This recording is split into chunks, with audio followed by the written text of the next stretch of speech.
Hey everybody, tonight we're diving deep, not into your usual internet rabbit holes, but into the vast, star-dusted Pacific Ocean of centuries past. Imagine, if you will, standing on the shores of a lush volcanic island, the warm sand between your toes, the scent of hibiscus and salt in the air. You're about to embark on a journey that makes your average gap-year adventure look like a stroll to the corner shop. We're talking about the ancient Polynesian wayfinders, the absolute masters of open ocean navigation, who explored and settled a colossal triangle of the Pacific using nothing but their wits, the stars, the waves, and canoes that, frankly, you probably wouldn't survive a week in. If you capsized, seriously, no GPS, no weather apps, just pure, unadulterated human ingenuity against the mightiest ocean on Earth. It's a story of courage, incredible skill, and a connection to the natural world that's almost impossible to fathom today. So, before you get comfortable, a moment to like the video and subscribe, but only if you genuinely enjoy what I do here. It really does help the channel, and it lets me know you appreciate these little voyages into the past.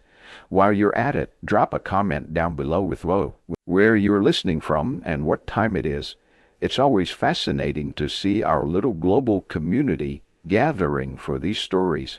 Now, dim the lights, maybe turn on a fan for that soft background hum, and let's ease into tonight's journey. Together, the air is thick with the scent of damp earth, wood smoke, and the ever-present briny tang of the ocean.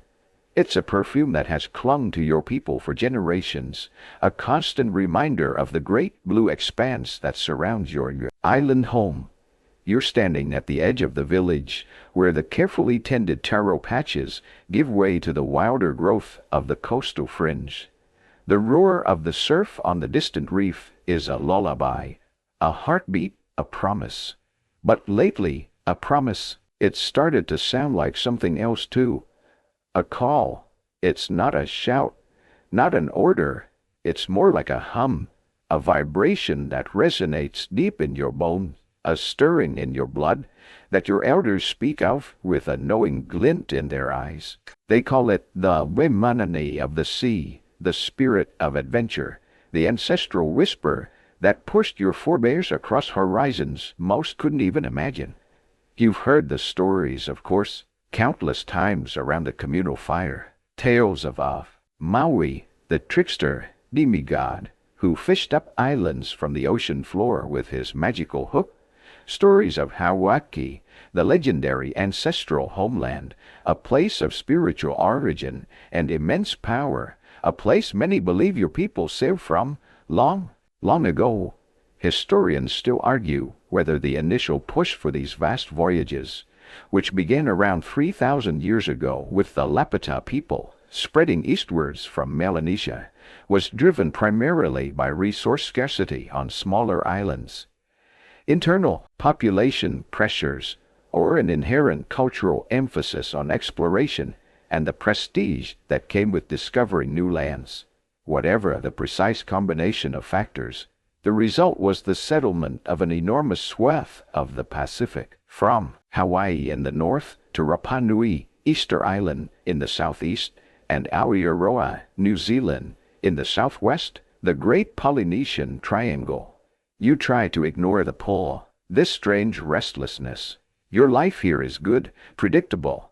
Days are marked by the rhythm of planting and harvesting, fishing in the lagoon, mending nets, and learning the intricate genealogies and sacred chants that bind your community together. There's food, shelter, family. Why would anyone trade this for the terrifying uncertainty of the open sea? Yet, you find your gaze drifting ever more frequently to that unbroken line where the sky meets the water.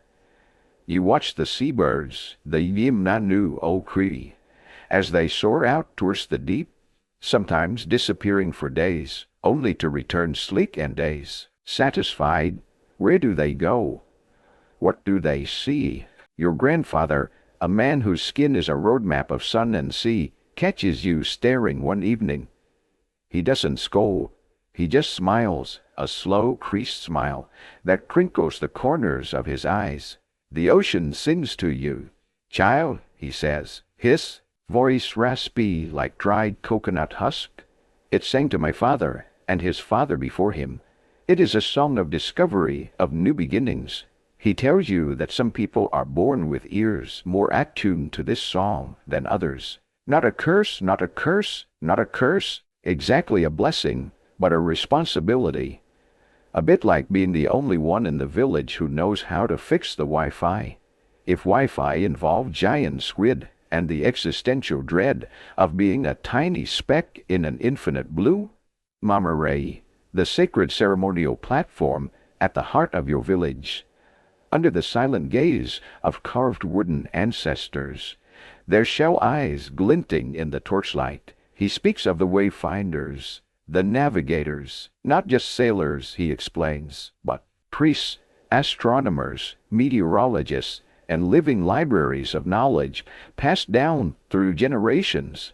They carried mental maps of the ocean, vast and intricate, charting hundreds, even thousands of miles between tiny, scattered islands, knew the stars not just as pinpricks of light, but as signposts, as family, as guides. They could read the swells of the ocean, the subtle patterns that spoke of distant landmasses, invisible over the curve of the earth, one rather quirky, and now largely dismissed.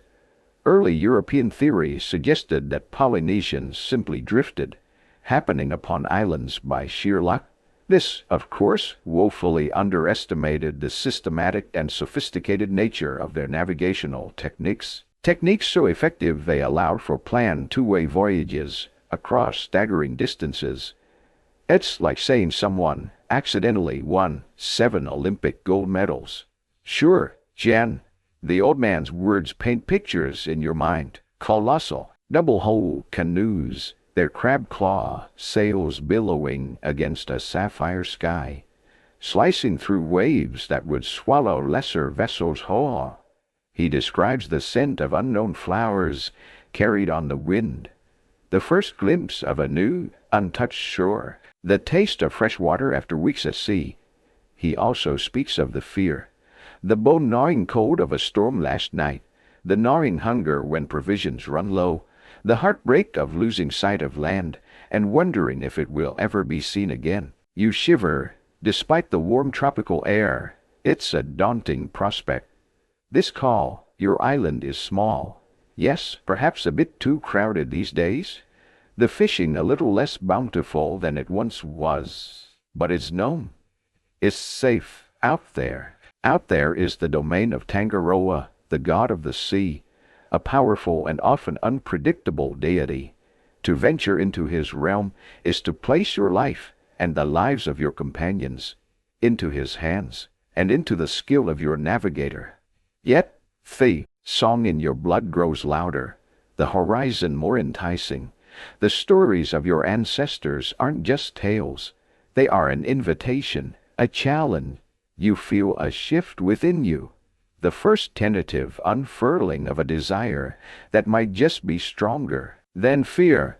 The vast, shimmering unknown isn't just empty space.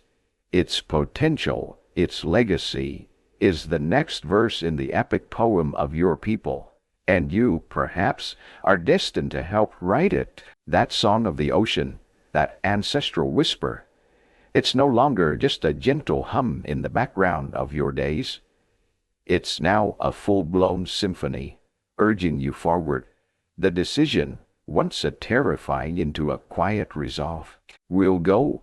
And so, the practicalities begin, the immense communal effort of creating the vessel that will carry you and your hopes across the vast unknown. It starts not by the sea, but deep in the island's verdant, mountainous interior, where the truly giant trees reside, their ancient boughs forming a canopy that filters the sunlight into a dim, sacred green. The master canoe builder, a man named Hockley, after the star, but perhaps embodying its guiding spirit, leads the expedition. He's a man of few words, his pronouncements as carefully chosen as the timber he seeks. You and a dozen others follow him, a line of hopefuls and apprentices, your bare feet padding softly on the damp forest floor. The air here is different, cooler, smelling of rich soil, decaying leaves, and the unique fragrance of countless native woods.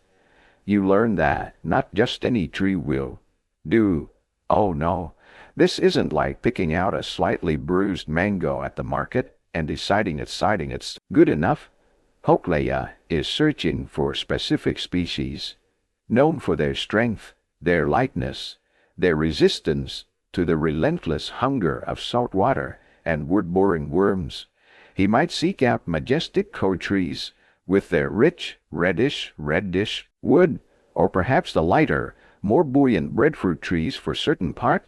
The selection process itself is a ritual, involving chance offerings to Ti, the god of forests and craftsmen, and a deep, intuitive listening to the tree itself. You're pretty sure if trees could talk, these ones would be submitting very detailed resume.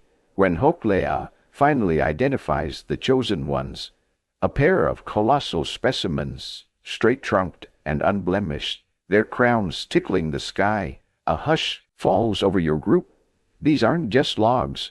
They are the nascent hearts of your future canoe, your Wakwa Kalua, the magnificent double-hull voyaging canoe that will be your home, your shield, and your arrow across the sea. Historians confirm that these voyaging canoes were marvels of engineering, some reaching lengths of over 70, even 100 feet, capable of carrying dozens of people, along with essential supplies like domesticated animals, pigs, dogs, chickens, the original Polynesian carry-on luggage, and viable cuttings of food plants like taro, breadfruit, and sweet potato, all necessary for establishing new colonies.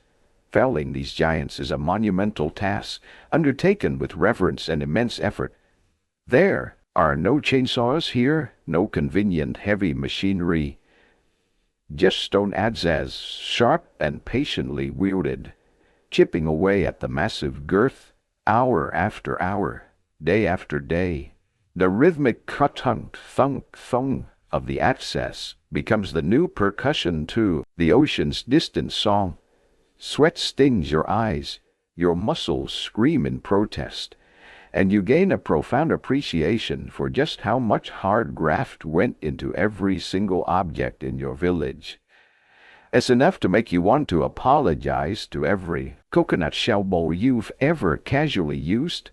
Once felled, the rough shaping of the hulls begins right there in the forest to reduce the weight for the arduous journey down to the coast. You learn to read the grain of the wood, to feel its tensions and possibilities. You watch and then participate as the massive logs are hollowed out, slowly taking on the sleek, hydrodynamic forms that will allow them to slice through the waves rather than be battered by them. Experts still debate the precise methods used for seasoning and treating these massive timbers to prevent rot and insect infestation on such long voyages, as direct archaeological evidence of these specific preservation techniques is remarkably scarce, given wood's perishable nature. Some theories involve charring the wood, others lengthy immersion in specific types of mud or seawater, or coating with protective plant resins, but definitive answers remain elusive.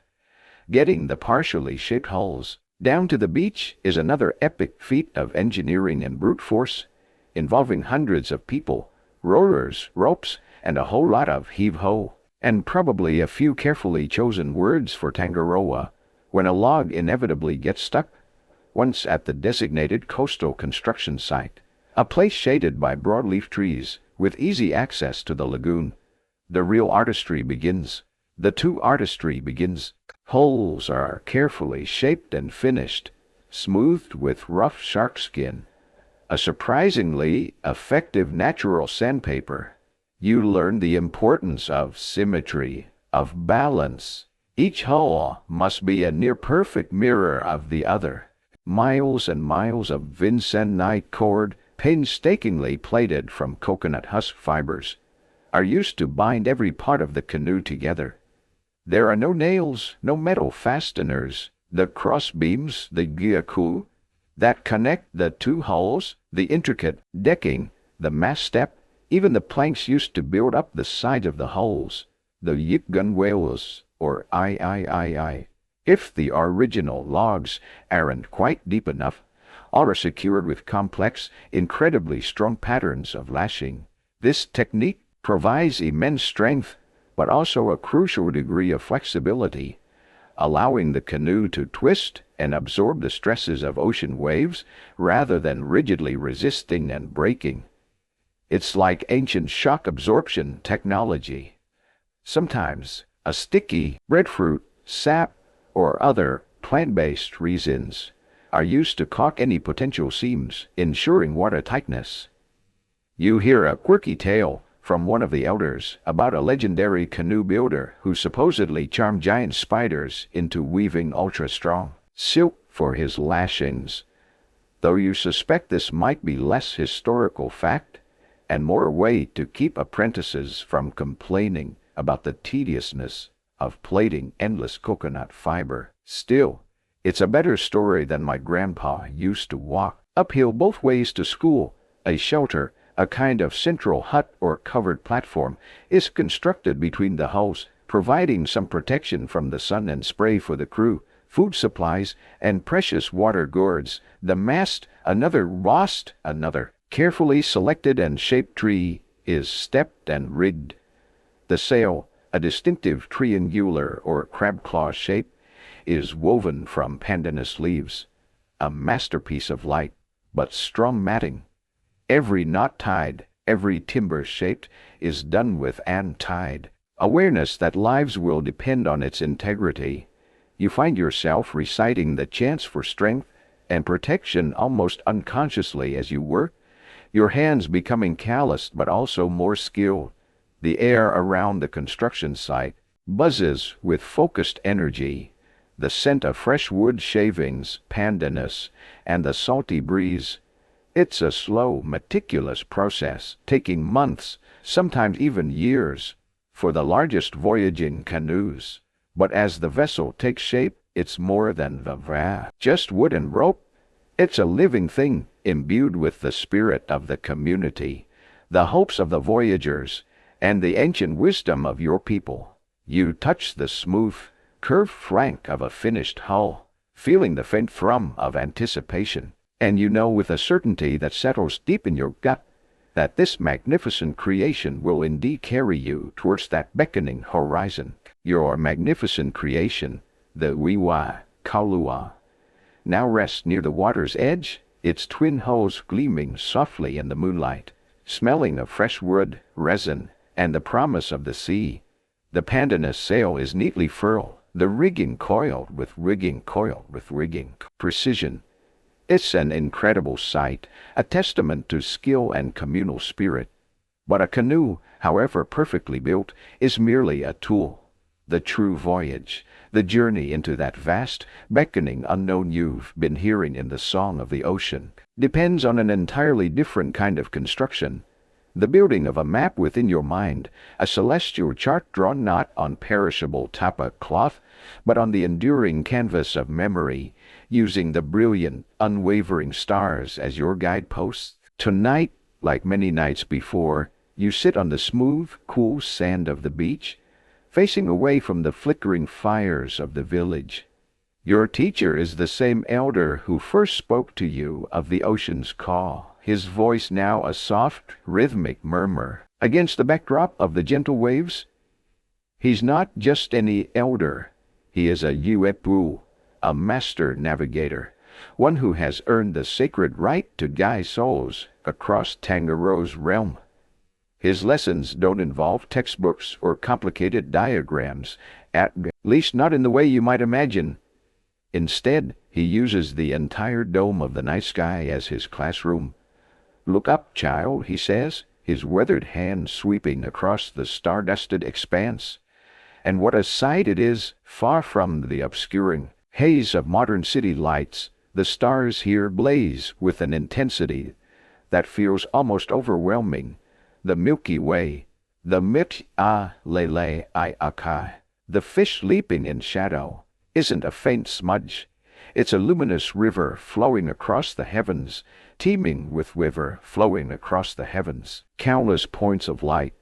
It's so clear you feel like you could just reach out and scoop up a handful of stardust, though you suspect that might be frowned upon. He begins by teaching you the cardinal directions, not as abstract concepts, but as physical points on the horizon, marked by the rising and setting of specific stars. This is the foundation of the Polynesian star compass, a mental construct rather than a physical instrument.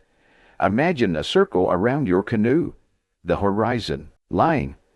This circle is divided into specific houses or segments, each defined by the point where a known star or constellation will appear as it rises or disappear as it sets. The number of houses could vary, but often it was 32, providing a remarkably precise directional system.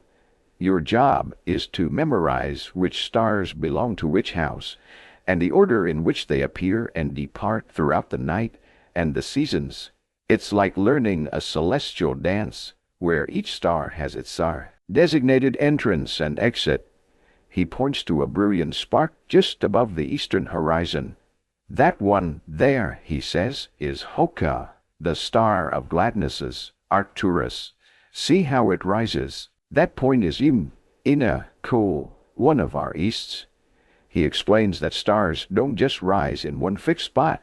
Their rising points shift slightly north or south as the year progresses, but a skilled navigator knows these subtle shifts, anticipates them, uses them.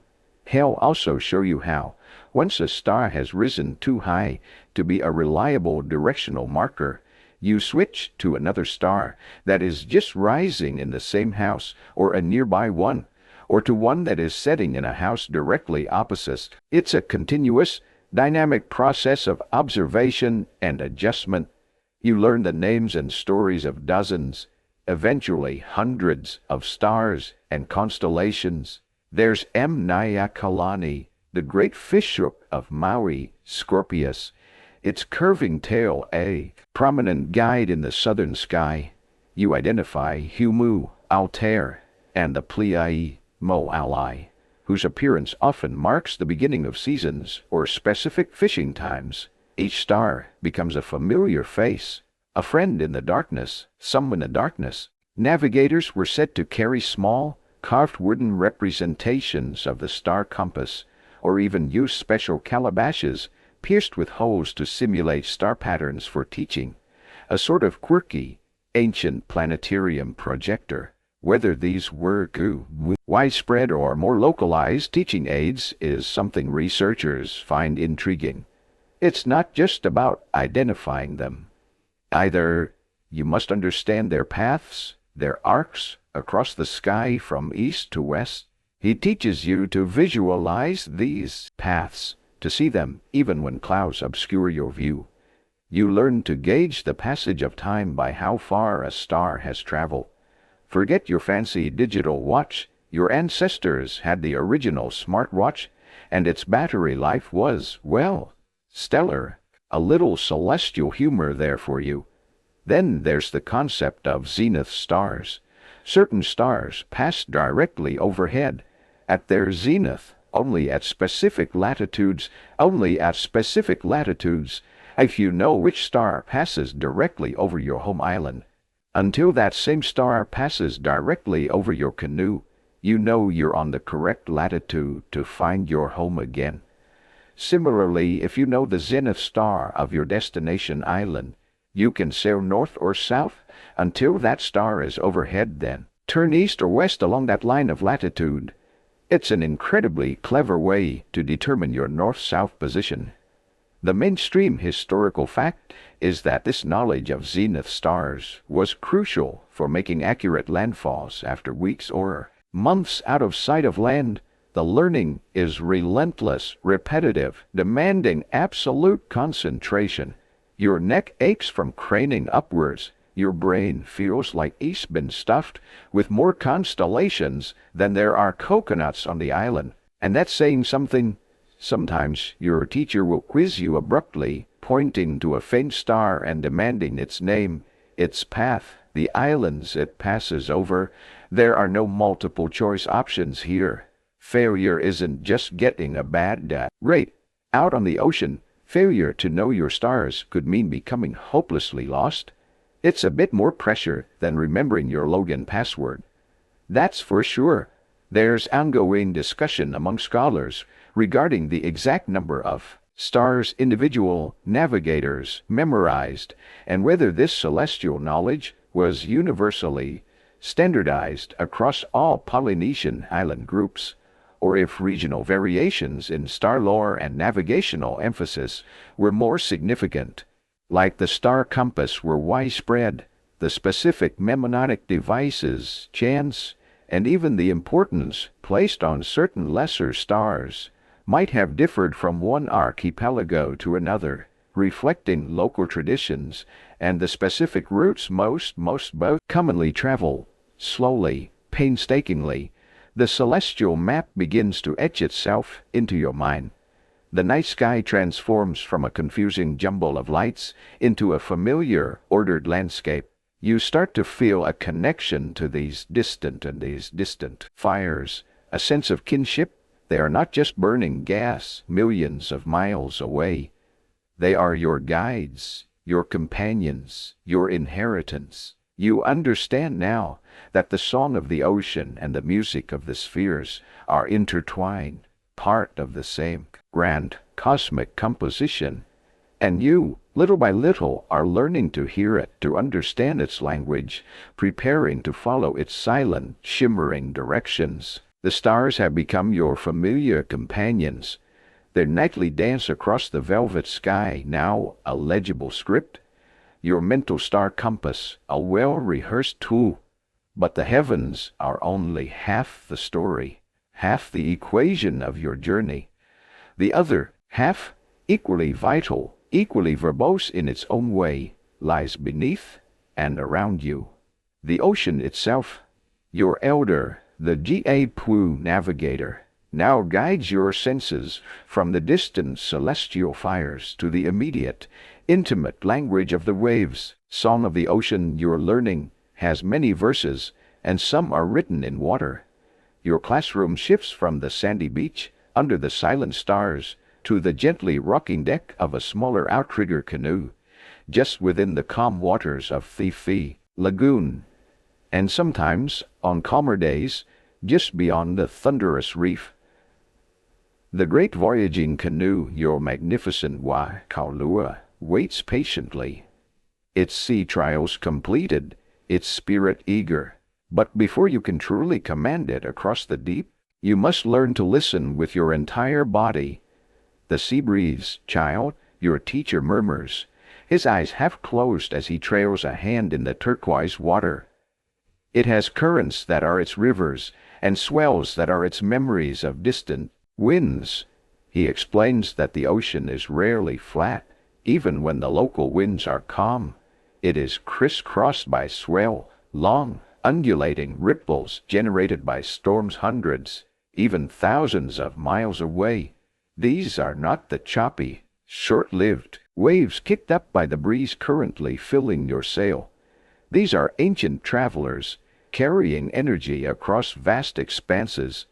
The truly remarkable mainstream historical fact here is that Polynesian navigators could identify, differentiate, and interpret multiple distinct swell patterns moving through the water simultaneously, sometimes up to 5 of them, all coming from different directions and with different characteristics. It's like being able to pick out 5 different conversations in a crowded room, except the conversations are made of water and could tell you if an island is over the horizon. You learn to feel these swell, not just see them. At first, it's a confusing mess. The canoe rises and falls, shimmies and sways, and all you feel is a bit like you've had one too many fermented breadfruit juices. Your teacher chuckles. Patience, you are trying to see with your eyes alone.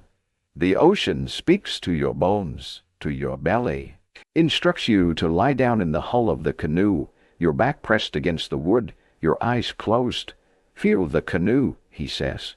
What is it telling you? And so you lie there, trying to filter out the sloshing of bilge water and the creak of the rigging, focusing on the subtle movements. Slowly, ever so slowly, you begin to discern patterns. A long, slow lift and fall from one direction. A round swell, perhaps born from a tempest far to the south. Then a quicker, shorter nudge from another direction. A more local wind swell. It's like trying to decipher a very complex, liquid Morse code, or perhaps the ocean's own version of version. Text messaging full of subtle emojis you don't quite get yet. Your teacher explains how these swells interact with land. When a deep ocean swell approaches an island, even one far beyond the visible horizon, its pattern changes. It can reflect off the land, sending a rebound swell back out to sea. It can refract, bending around the island, creating a distinctive, curved pattern on the leeward side. An atoll, a low-lying ring of coral, can create a kind V-shaped zone of confused seas where intersecting reflected and refracted swells meet. Sometimes an island can even cast a shadow in the swell pattern, a calmer patch of water downswell from its position. These are the signs you must learn to read. The subtle clues that whisper land ahead when all you can see is endless blue. He shows you how to observe the reflection of the sky on the water's surface. The underside of distant clouds can sometimes pick up the greenish tinge of vegetation from an unseen island or the pale reflection of a shallow lagoon. Long before the island itself crests the horizon, you learn that the behavior of seabirds, which you'll study more later, also ties into these wave patterns, as certain birds hunt along the edges of currents or where swells indicate upwellings of nutrients. One quirky tidbit involves the extreme sensitivity developed by some master navigators. It's said they could discern these minute changes in swell patterns by feeling the subtle pressures and movements against their bodies, sometimes even by the way water sloshed in a specially carved bowl, or as some whispers go, by the feeling in more sensitive parts of their anatomy while lying low in the canoe. Latter might be a bit of salty seafaring lore. The core idea of profound bodily attunement is central to this art. You, for now, are just trying not to confuse a reflected swell with your stomach rumbling. Of course, the sun's glare on fear, water, the chop from local winds, and the canoe's own motion all conspire to make this incredibly difficult. Historians and scientists continue to explore the precise sensitivity of ancient navigators to minuscule changes in swell patterns, particularly how they differentiated between true land indicating swells when still potentially hundreds of miles away, versus phantom patterns or those generated by much more distant, irrelevant storms. The margin for error was tiny, yet their success rates in finding small island targets were astonishingly high, suggesting a level of perceptual skill that borders on the uncanny to modern sensibilities, often reliant on a screen telling us where to turn next, even if it's into a lake. You practice day after day. Your teacher tosses a small piece of wood overboard. Where will it be in an hour if the wind stays as it is, and this current holds? He asks.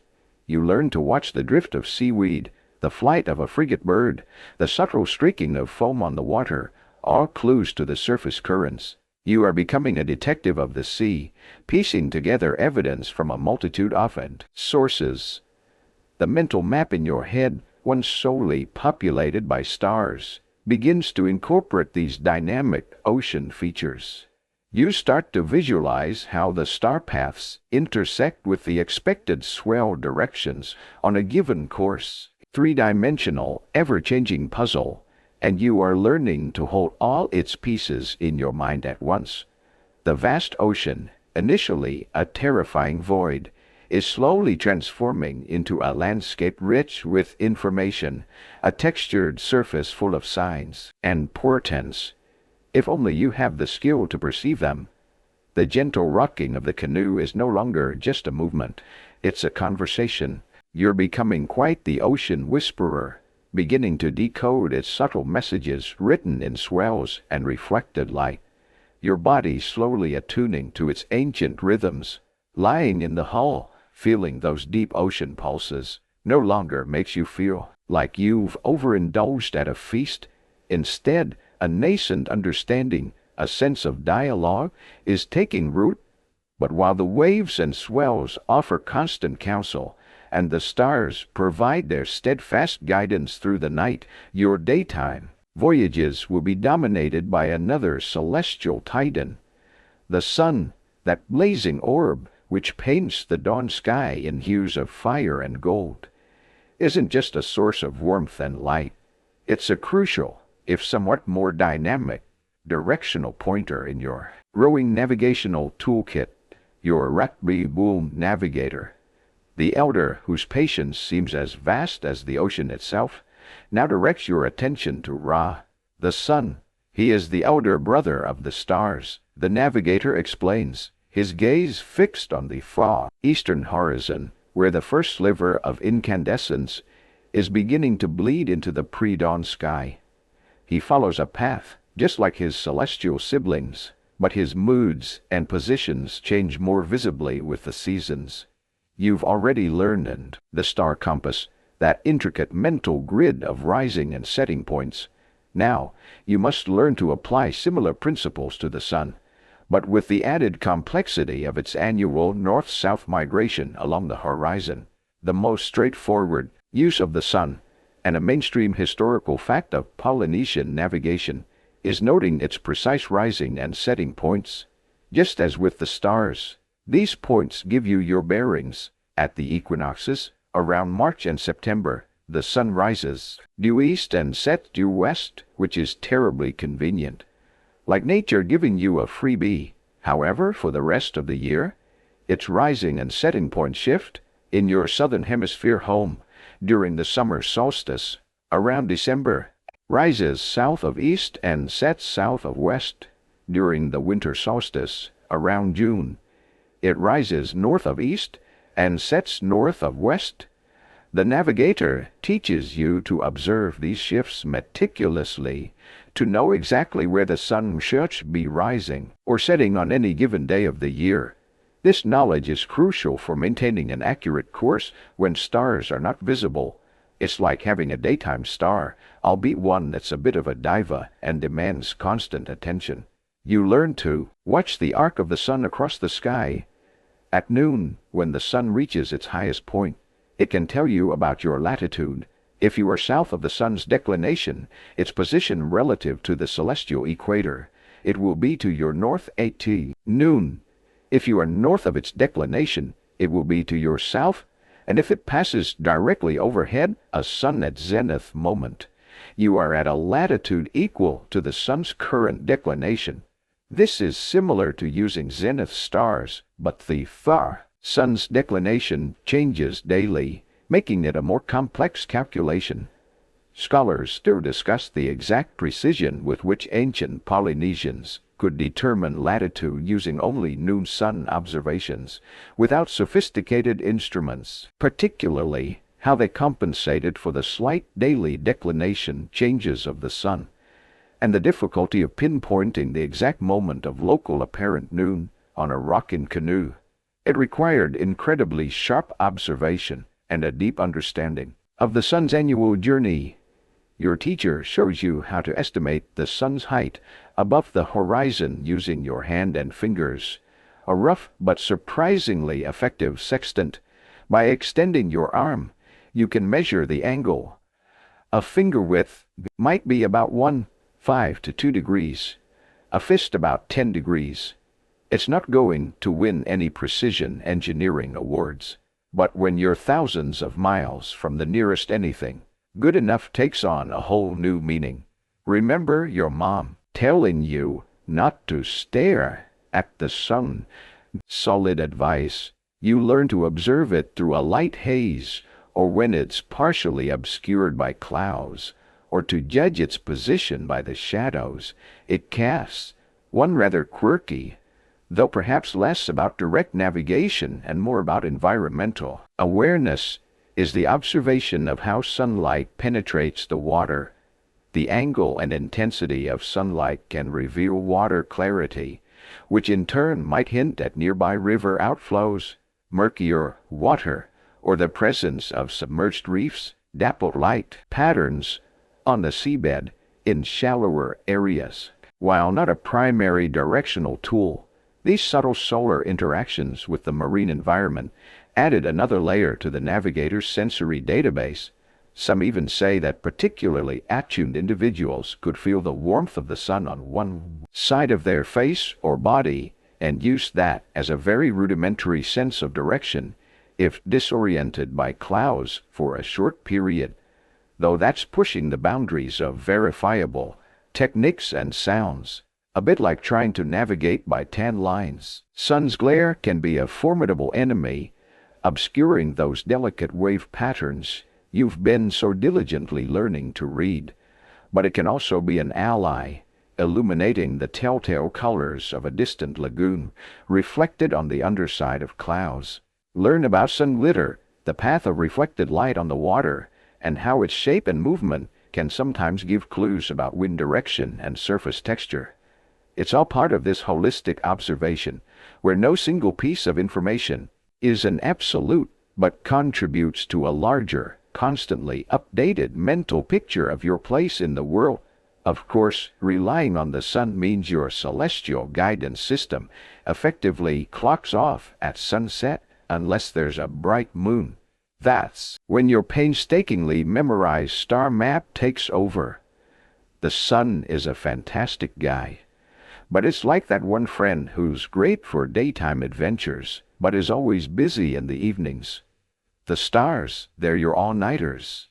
Hours practicing, tracing the sun's path, noting the length and direction of shadows cast by the mast of the training canoe, aligning its movements with the rising and setting points you've memorized for the stars. The heat beats down, and you're grateful for the wide-brimmed pandanus hat that offers some protection. You recall the earlier discussion about crocodile dung sunscreen from a completely different historical context we explored once. Here, it's more likely coconut oil, offering some, albeit minimal, protection. The main thing is staying covered. The knowledge sinks in, layer by layer. The sky is no longer just a sky. It's a clock, a calendar, and a compass. The sun is no longer just a feature of the day. It's a dynamic, predictable partner in your journey. Its daily arc a reassurance, its seasonal shifts a reminder of the Earth's own grand voyage through the cosmos. The song of the ocean, you realize, is harmonized by the unwavering rhythm of the sun and stars. A powerful, ancient music guiding you towards the horizon. The sun's daily arc has become another layer in your increasingly sophisticated mental almanac, its path across the sky as familiar to you now as the contours of your own hand. You've learned to trust its rhythm, its seasonal shifts, partnership with the stars in that silent celestial dialogue. But the sky holds more than just the sun and stars. It is a canvas for other vital signs, messages painted in vapor and carried on wings.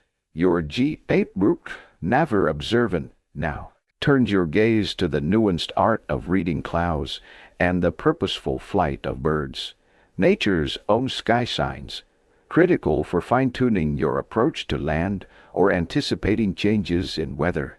The heavens speak in many tongues, child. The heavens speak in many tongues, child, says, pointing toward a distant cluster of clouds that seem to hug the horizon. The sun and stars give you your broad path, your line across the great ocean, but clouds and birds, they often whisper of what lies just beyond sight, or what weather is racing towards you. It's like the difference between having a general roadmap and having those little real-time traffic updates that tell you about a snarl-up just ahead. You learn that not all clouds are created equal in the eyes of a navigator. Most are just transient wanderers, going wherever the high winds blow them. But some are special, stationary clouds, particularly puffy cumulus clouds that seem to remain fixed in one position even as other clouds drift by, are often a telltale sign of an island lurking beneath. Land, especially a high volcanic island, heats up under the sun, causing warm, moist air to rise and condense into these telltale cloud caps. Sometimes, from a great distance, this fixed cloud is the very first indication of land, visible long before any speck of earth itself. It's like seeing a wisp of smoke on the horizon and knowing there's a village, except the smoke is made of water vapor and the village is an entire island. Serious cloud watching, you realize, is less a lazy pastime and more a critical skill for survival and discovery. The color of clouds can also be revealing, as you touched upon when learning about the sun. The underside of a low cloud can reflect the color of the surface beneath it. A greenish tinge, that might be the reflection of lush vegetation from a high island. A wider, brighter reflection, perhaps a shallow lagoon or extensive coral reefs. It's subtle, requiring keen eyesight and the ability to differentiate these faint hues from the ordinary play of light and shadow.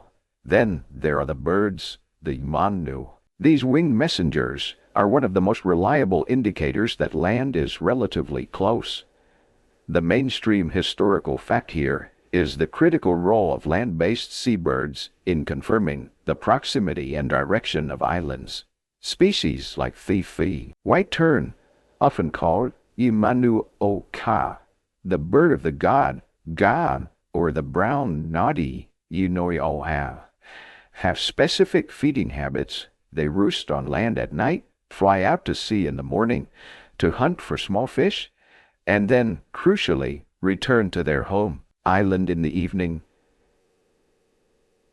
If you see these birds flying purposefully in a particular direction in the late afternoon, they are heading home for dinner and to tuck their little birdie families into bed. Follow them, and you are very likely to find a land. It's like having your own flock of feathery, fish-scented drones pre-programmed for island detection. Your teacher shows you how to identify these key species, to distinguish them from pelagic birds that spend their entire lives far out at sea. You learn their flight patterns, their calls, even the time of day they are most active, the direction of their flight in the morning, away from land, and evening towards land, becomes a living compass arrow. Seeing a tern with a tiny fish in its beak in the middle of what seemed like an endless ocean isn't just a charming wildlife sighting. It's a vital clue. Some navigators even developed a rather quirky, though highly practical, skill of observing the type and size of fish a bird was carrying. Certain fish are only found near specific types of reefs or closer to shore, adding another layer of data to the bird sign. If a bird is carrying a fish that looks like it just came off a value menu from a reefside cafe, land is probably not too far. Of course, interpreting these signs requires caution and cross-referencing. A single bird flying erratically might just be lost, or perhaps it's just a moody teenager of the bird world defying its parents. See patterns, multiple birds, consistent flight paths, behavior that aligns with known land roosting habits. It's like trying to get reliable news. You don't trust just one source, especially if that source looks a bit flighty. Range at which ancient navigators could reliably interpret specific cloud formations as definite signs of land, especially distinguishing them from common mid-ocean cloud patterns, often formed by converging weather fronts or atmospheric conditions unrelated to islands, remains a subject of nuanced discussion among meteorologists and historians. while a distinct, stationary cloud cap over a known high island is fairly unambiguous when closer. Identifying subtle signs from much greater distances, say over 100 miles, would have required exceptional observational acuity and a deep, experience-based understanding of local atmospheric phenomena. Beyond finding land, clouds are also your primary weather forecasters.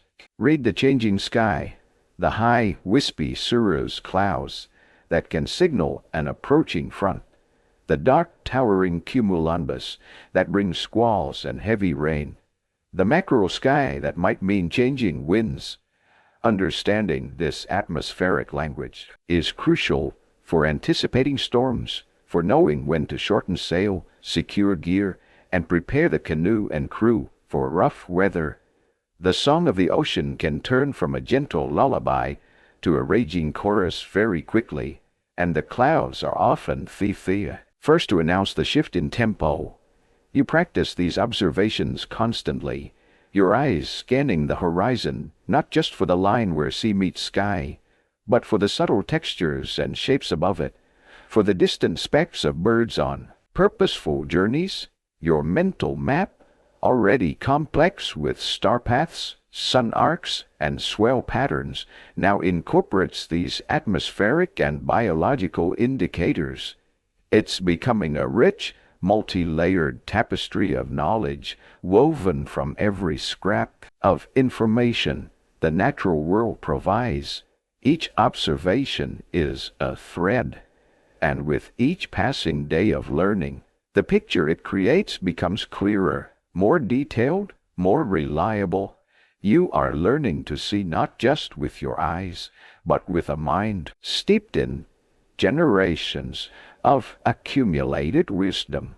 All that meticulous study of the sun's arc, the subtle language of clouds, the purposeful flight of birds, and the deep rhythms of the ocean's swells has been leading to this, the theoretical knowledge, absorbed through countless hours under the patient tutelage of your Wakti-Boon navigator, must now become lived experience. The day finally arrives when you, along with a carefully chosen crew, step onto the deck of the magnificent Wat-iya Kaluan, your great double-hull voyaging canoe. Scent of hibiscus and wood smoke from your village fades behind you, replaced by the undiluted, potent aroma of salt, damp wood, and the unique, slightly musty smell of your provisions. The song of the ocean is no longer a distant call. It's the very breath in your lungs, the constant motion beneath your feet. Life aboard the canoe settles into a rhythm dictated by the elements and the needs of the vessel. It's a far cry from the diverse activities of village life. Here, existence is stripped down to essentials: sailing, navigating, eating, sleeping, and maintaining the canoe and yourselves. Personal space is a luxury you left on shore. You're now part of a tightly knit, interdependent community on a relatively small, constantly moving platform. Think of it as the original co-working space, but with much higher stakes and a distinct lack of decent coffee. The motion is relentless. The canoe, designed for flexibility, creaks and groans like a living creature as it flexes over the swells. It pitches, it rolls, it yaws. At first, your stomach registers a strong protest, a feeling shared by many a novice sailor throughout history. You're lucky, or the stoic advice to keep your eyes on the horizon. Eventually, your body adapts, your sea legs, developing until the constant dance of the canoe becomes second nature, as unnoticed as your own heartbeat. Teamwork is paramount. Every person has tasks. Some are responsible for steering with the great stern paddle, a physically demanding job requiring strength and sensitivity to the canoe's response. Others manage the sail, raising, lowering, trimming them to catch the fickle wind, guided by the navigator's instructions. Repairs are ongoing. a chafed lashing, a split paddle, a tear in the sail matting, all must be attended to promptly. Your life and the lives of everyone on board depend on the integrity of the vessel and the vigilance of its crew. It's the ultimate group project, and slacking off isn't really an option unless you fancy a very long swim. Rationing, especially of fresh water, is incredibly strict and is a vital mainstream historical fact of the voyages. Water, carried in dozens of sealed gourds and sections of bamboo, is more precious than gold. Each person receives a carefully measured daily allowance, barely enough to sustain life, sipped slowly to make it last. When it comes, is a blessing, with every available surface used to catch the precious downpour, every container filled. Food consists mainly of preserved provisions, fermented breadfruit paste, or similar preparations, dried fish and shellfish, sun-dried pandanus flour, mixed with water to make a bland but sustaining cake, yams and taro. Fresh fish, caught by trailing lines, are a welcome, if unpredictable, supplement. You learn to savor every mouthful, to appreciate the subtle differences in flavor that you might have overlooked back home. Personal hygiene is, shall we say, basic. Saltwater baths are invigorating but don't leave you feeling particularly squeaky clean. Waste disposal is direct and efficient, over the side, always on the leeward downwind side, a courtesy your crewmates definitely appreciate. The cramped quarters mean you become intimately familiar with your shipmates. Their snores, their moods, patience, and tolerance are as essential as any navigational skill. Even amidst the routine and the hardship, there are moments of profound beauty and connection. The sunrises and sunsets paint the sky with colors you've never witnessed on land, unobstructed, from horizon to horizon. At night, with no earthly light to compete, the stars of your mental compass blaze with an almost fierce intensity. Dolphins sometimes play in the bow wave, their sleek bodies arcing through the phosphorescent water, and the occasional whale might surface nearby, a temporary, awe-inspiring companion. One quirky tidbit about life aboard was the observance of strict taboos. These weren't just arbitrary rules. They were seen as essential for maintaining harmony with the spiritual world and ensuring the voyage's success. A kapu might relate to specific behaviors, such as not pointing directly at certain phenomena, like a rainbow or a waterspout, lest you anger the gods associated with them. Avoiding certain words or topics of conversation that were thought to bring ill fortune. Breaking a kapu could have serious social consequences, and was believed to endanger the entire canoe. The precise division of labor and social hierarchy among the crew on long voyages, particularly how leadership roles beyond the master navigator, who was often also the captain, or worked in very close concert with a voyage leader, were maintained or shifted under the immense stress of weeks or months at sea, is an area of ongoing scholarly inquiry. Oral traditions and limited early European ethnographic accounts provide clues, but the nuances of shipboard command structures and conflict resolution in these unique, isolated communities are still being pieced together by historians and anthropologists.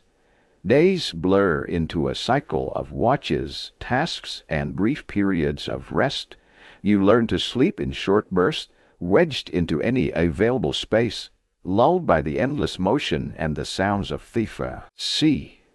There are no screens, no endless scrolling, just the vastness of the ocean and the company of your crew. To pass the time during calm stretches or off-watch hours, there might be quiet storytelling, the chanting of genealogies and epics, or the mending of fishing nets or personal gear. Entertainment is what you make it. You are constantly learning, constantly observing, The DFW navigator uses every opportunity to test your knowledge, to point out subtle signs you might have missed. You feel the shift in wind temperature, notice the way a particular cloud is building, see the distant flight of a solitary bird, and assess its meaning. Your senses are becoming sharper, more attuned to this ocean world than you ever thought possible. This isn't just a journey to a new land. It's a journey into a new way of being, a profound immersion into the ancient skills and rhythms of the wayfinder. The rhythm of life aboard the Wa'akalua has become your new normal. The constant motion, the shared tasks, the sting of salt spray, the camaraderie forged in close quarters and shared purpose. Your senses are sharpening daily, picking up the faintest clues from the ocean and sky, all under the watchful eye of the GFW navigator. But even as you master the physical skills of sailing and the sensory art of reading the environment, the most critical navigational instrument is the one you carry within your skull, your mind, and the incredibly detailed map you are constructing there. This isn't a map of paper and ink, it's a living tapestry of memory, woven from stars, swell, sun paths, bird flights, and the ancient wisdom of your people. This mental map is far more complex than simply remembering which way is north. It's a dynamic, three-dimensional understanding of the ocean as a known, albeit vast, territory. The mainstream historical fact is that Polynesian navigators memorized the locations of hundreds of islands, not as isolated dots, but as nodes in an intricate network. They knew the specific star bearings required to sail from one island to another, the average number of days it would take, prevailing swell patterns one should encounter along that route, and the specific land-finding signs, like bird species or cloud formations, associated with each destination. It's like having an entire oceanic Google Maps, complete with real-time environmental data, all stored in your brain. And you thought remembering your grocery list was tough. Your GFW navigator spends hours coaching you in this art of memory. He doesn't just tell you facts, he weaves them into chants, into stories, into genealogies where islands themselves are characters, related by currents and star paths. The rising point of Hoklea, Arcturus, isn't just a direction, it's the pathway to a specific ancestral island. The feel of a certain cross-swell isn't just a random ocean movement, it's the signature of a particular seamount, or the way the ocean bends around a chain of atolls hundreds of miles away. These chants are not just pretty songs, they are highly sophisticated mnemonics devices encoding vast amounts of navigational data into rhythmic, easily recallable forms. You learn to recite them until they are as ingrained as your own name. The cadences themselves helping to lock the information in place. Imagine trying to picture your route to the local market. You probably visualize landmarks, turns, perhaps the grumpy dog that always barks from one particular yard. Now, scale that up by a factor of a few million. Your landmarks are stars that rise and set, subtle shifts in wave energy, the migratory paths of birds, and islands that are mere specks, often invisible for weeks. It's an astonishing feat of memory and spatial reasoning, while direct physical charts were not the primary tool for most Polynesian navigators, who relied on these deeply ingrained mental constructs. A fascinating quirky tidbit comes from the Marshall Islands, at the northwestern edge of Polynesia. There, navigators developed stick charts, tangible representations of their oceanic knowledge. These weren't maps in the Western sense of showing precise land, outlines, and distances to scale.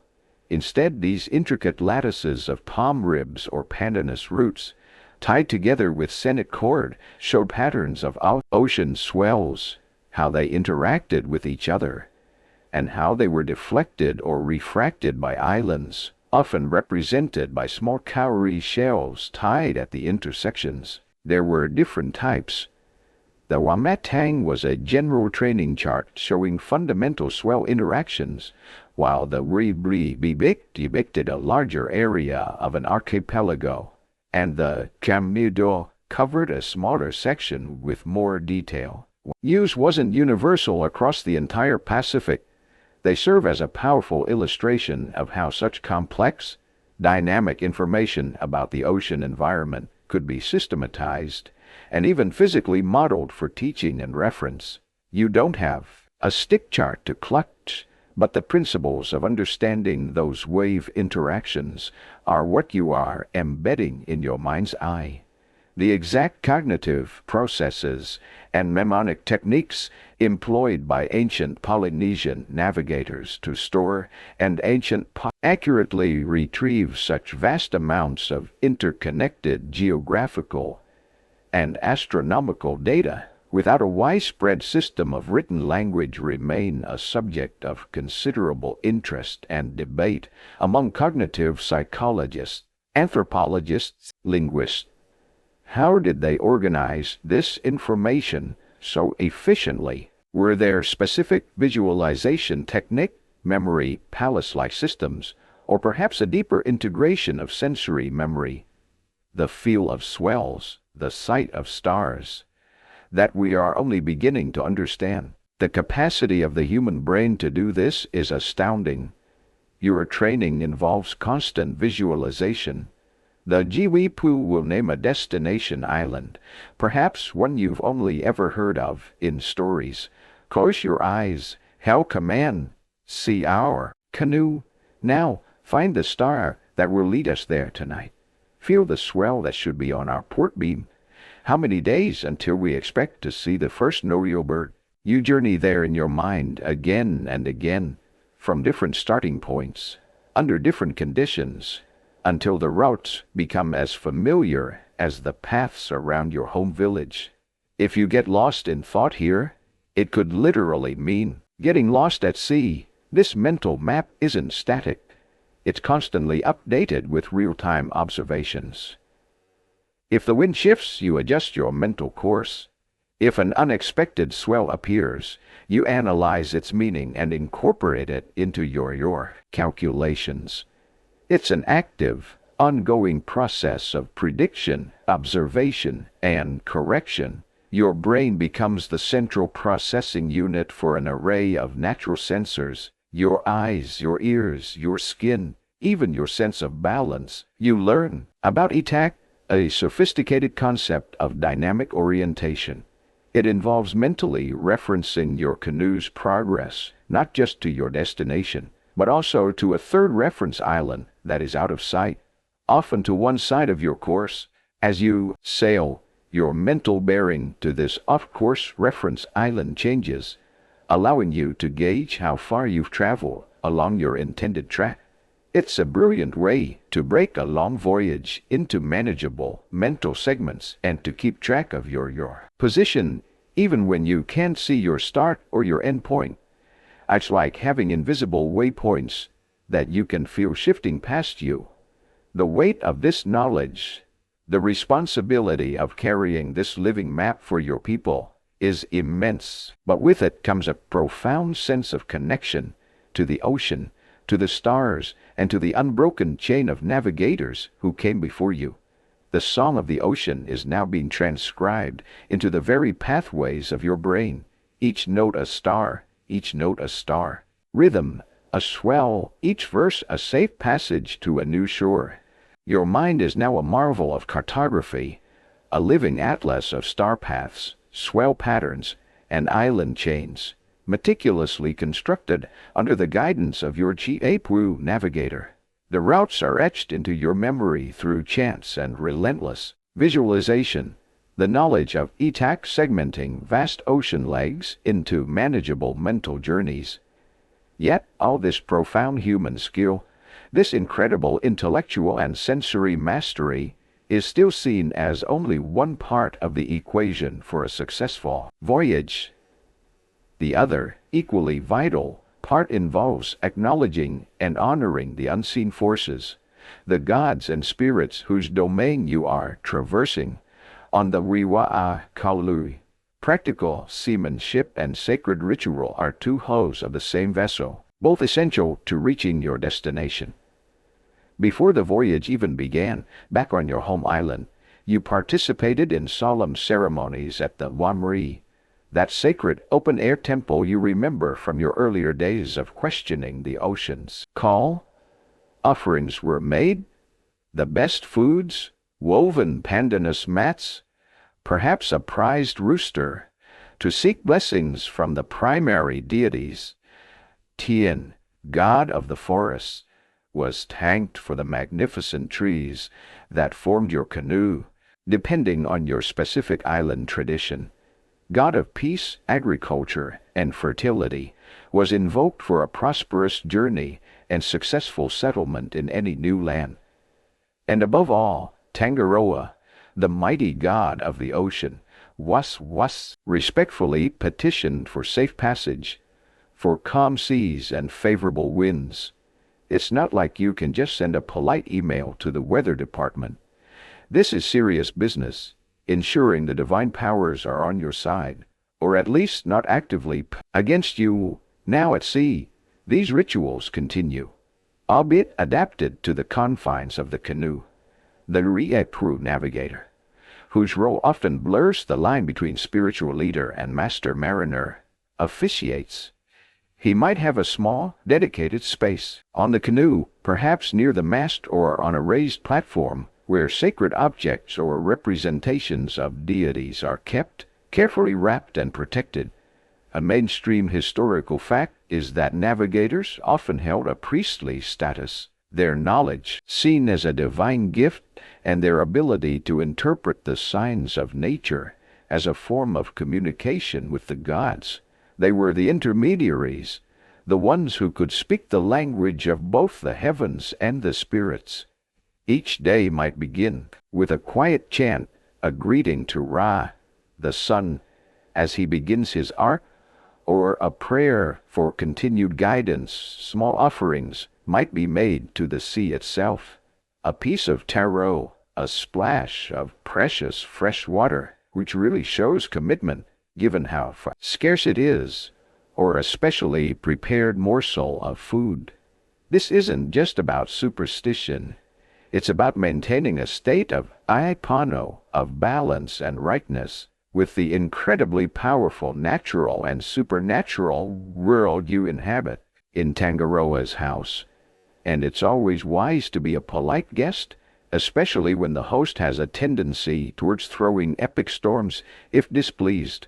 You learn specific chants for different situations, one for calming a rising wind, another for calming a rising wind, calling a favorable breeze, a chant for clarity of vision when searching for land, and prayers for protection against an unexpected rogue wave or the terrifying Graha, the giant squid or octopus of legend. These aren't magic spells in the sense of instant, guaranteed results, like some divine tech support hotline.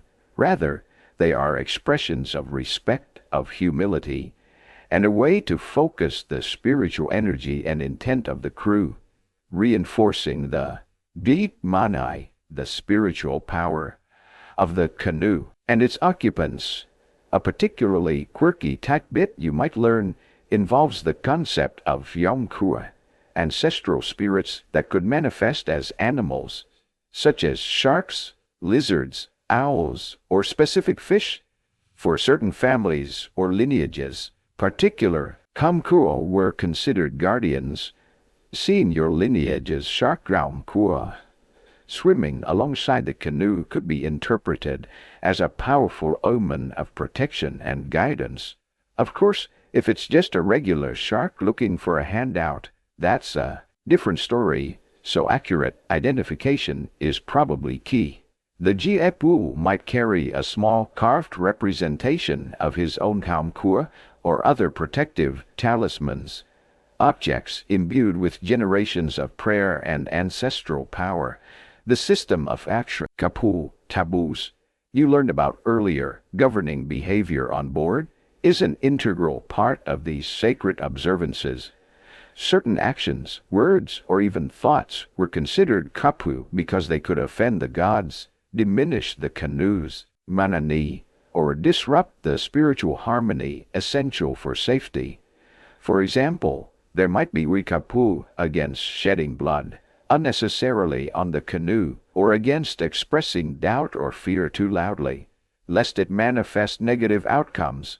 These kapu wasn't just about social order. It was a constant, active participation in maintaining the sacred integrity of the voyage. The exact nature and uniformity of religious practices related to voyaging across the vast Polynesian expanse are still debated by scholars. While there were certainly shared major deities like Tangaroa and common principles like Ramane and Ikapu, the specifics of rituals, the importance of local gods or spirits, and whether a highly codified voyaging religion existed, or if practices were more flexibly adapted by individual navigator lineages and island traditions, remains an area of rich academic discussion. The ocean was a big place, and regional spiritual flavors definitely develop. You find that participating in these rituals, even the simple act of chanting in unison with your crewmates, as the sun dips below the horizon, brings a sense of peace and shared purpose.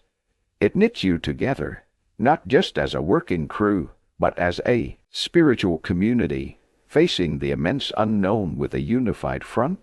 The physical act of paddling or trimming a sail is mirrored by the spiritual act of prayer and offering. Both are seen as necessary work. It's like ensuring all your gear is stowed correctly, but also making sure your spiritual ducks are in a row. You wouldn't want them flying off in all directions. The song of the ocean, that complex symphony of swells, winds, and celestial guidance, now has an added layer of harmony. The soft murmur of prayers, the rhythmic pulse of sacred chants. It's a reminder that for your ancestors, and now for you, navigating the vast Pacific was never just a matter of latitude and longitude. With courage, incredible skill, and a profound respect for the divine forces that shape their world and their journey.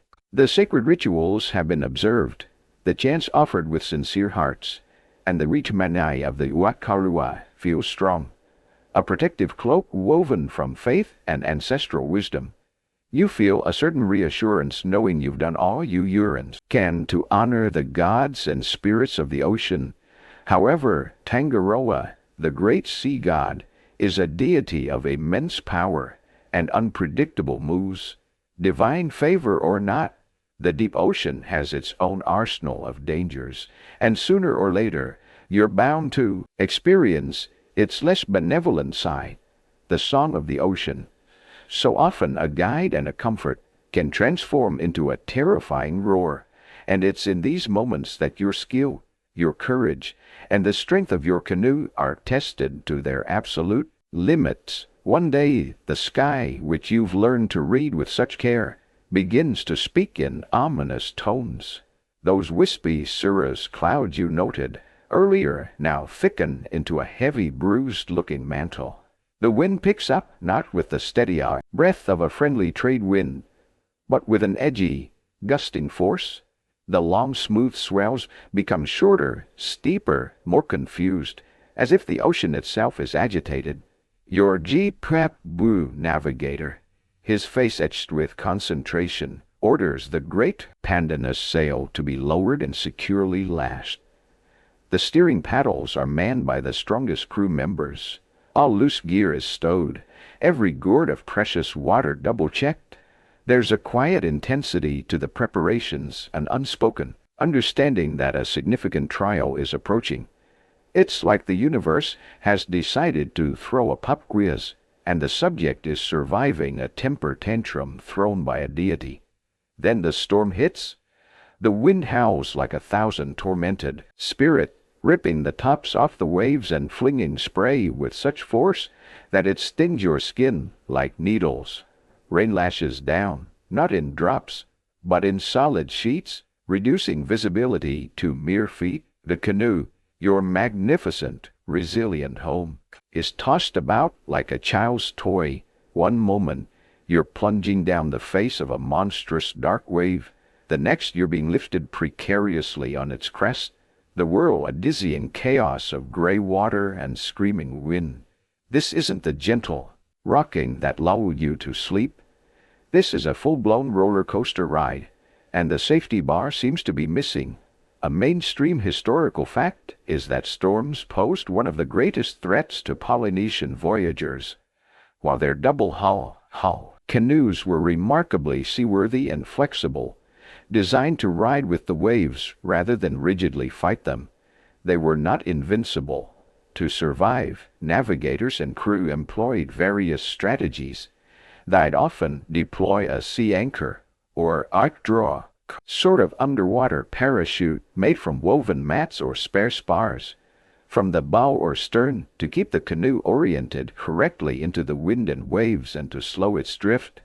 The crew would work tirelessly, bailing out the water that inevitably swamped the decks and sometimes even the hulls, all while trying to maintain control with the steering paddles. Capsizing was a constant, deadly fear. The noise is deafening. The shriek of the wind, the crash of waves against the hulls, the groaning of the timbers as the canoe flexes and strains. It's hard to hear shouted commands, so hand signals and instinct take over. Fear is a cold knot in your stomach, but there's no time for panic. Every ounce of your training, every lesson from the up room, every story of ancestral courage comes to the fore. You bail, you hold on, you trust in your crewmates, in the strength of the lashings you help tie, in the wisdom of your navigator, who, despite the maelstrom, remains a figure of calm authority, his eyes constantly scanning the waves, his hands steady. Sometimes, a truly colossal wave, a rogue seemingly born of the storm's fury, will loom out of the chaos, its face a sheer wall of dark water, threatening to swallow you whole. These are the moments when the chants to Tangaroa become most fervent, when every soul on board holds their breath, hoping the canoe will rise to the challenge. And often, miraculously, it does, climbing the towering wall, surfing precariously for a heart-stopping moment before plunging down the other side. Beyond the immediate physical danger of storms, there's the psychological toll of long voyages.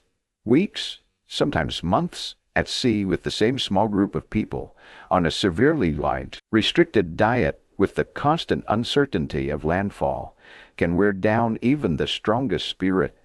Imagine being becalmed for days or even weeks under a relentless sun, the ocean a flat, metallic sheet, the sails hanging limp, your precious water supply dwindling. The horizon offers no promise, only more of the same. Hope can begin to fray. Monotony becomes a corrosive enemy. It's during these times that the storytelling, the chanting, the shared rituals, and the leadership of the Ipipun are crucial for maintaining morale and group cohesion.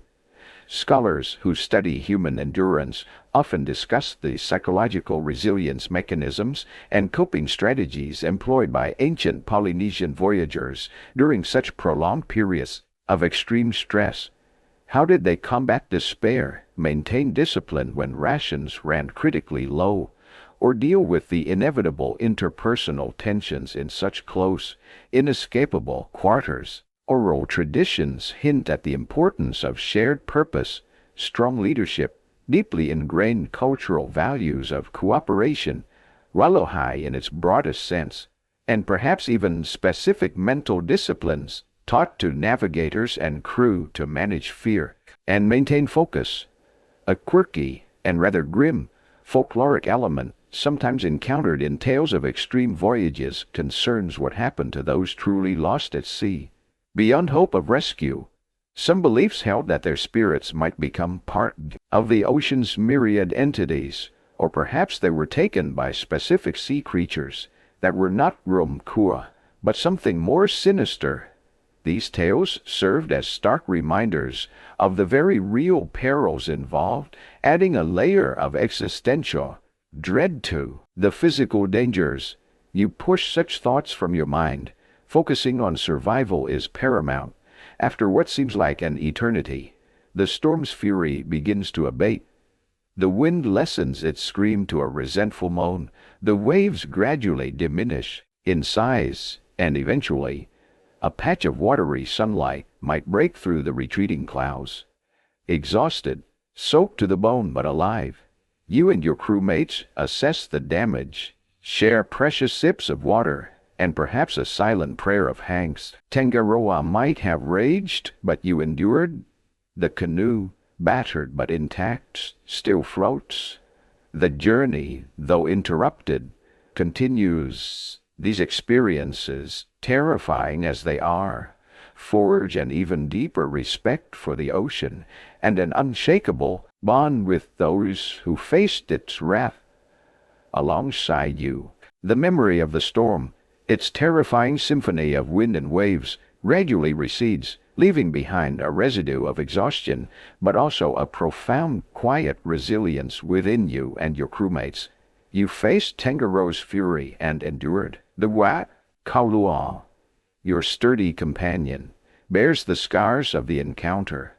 Perhaps a mended spar, a newly patched section of decking, but it sails on, true to its course, under the steady guidance of the GAPU navigator, and the celestial map held firm in your mind. The rationing continues, the gnawing hunger, a constant companion, the psychological weariness, a subtle undercurrent.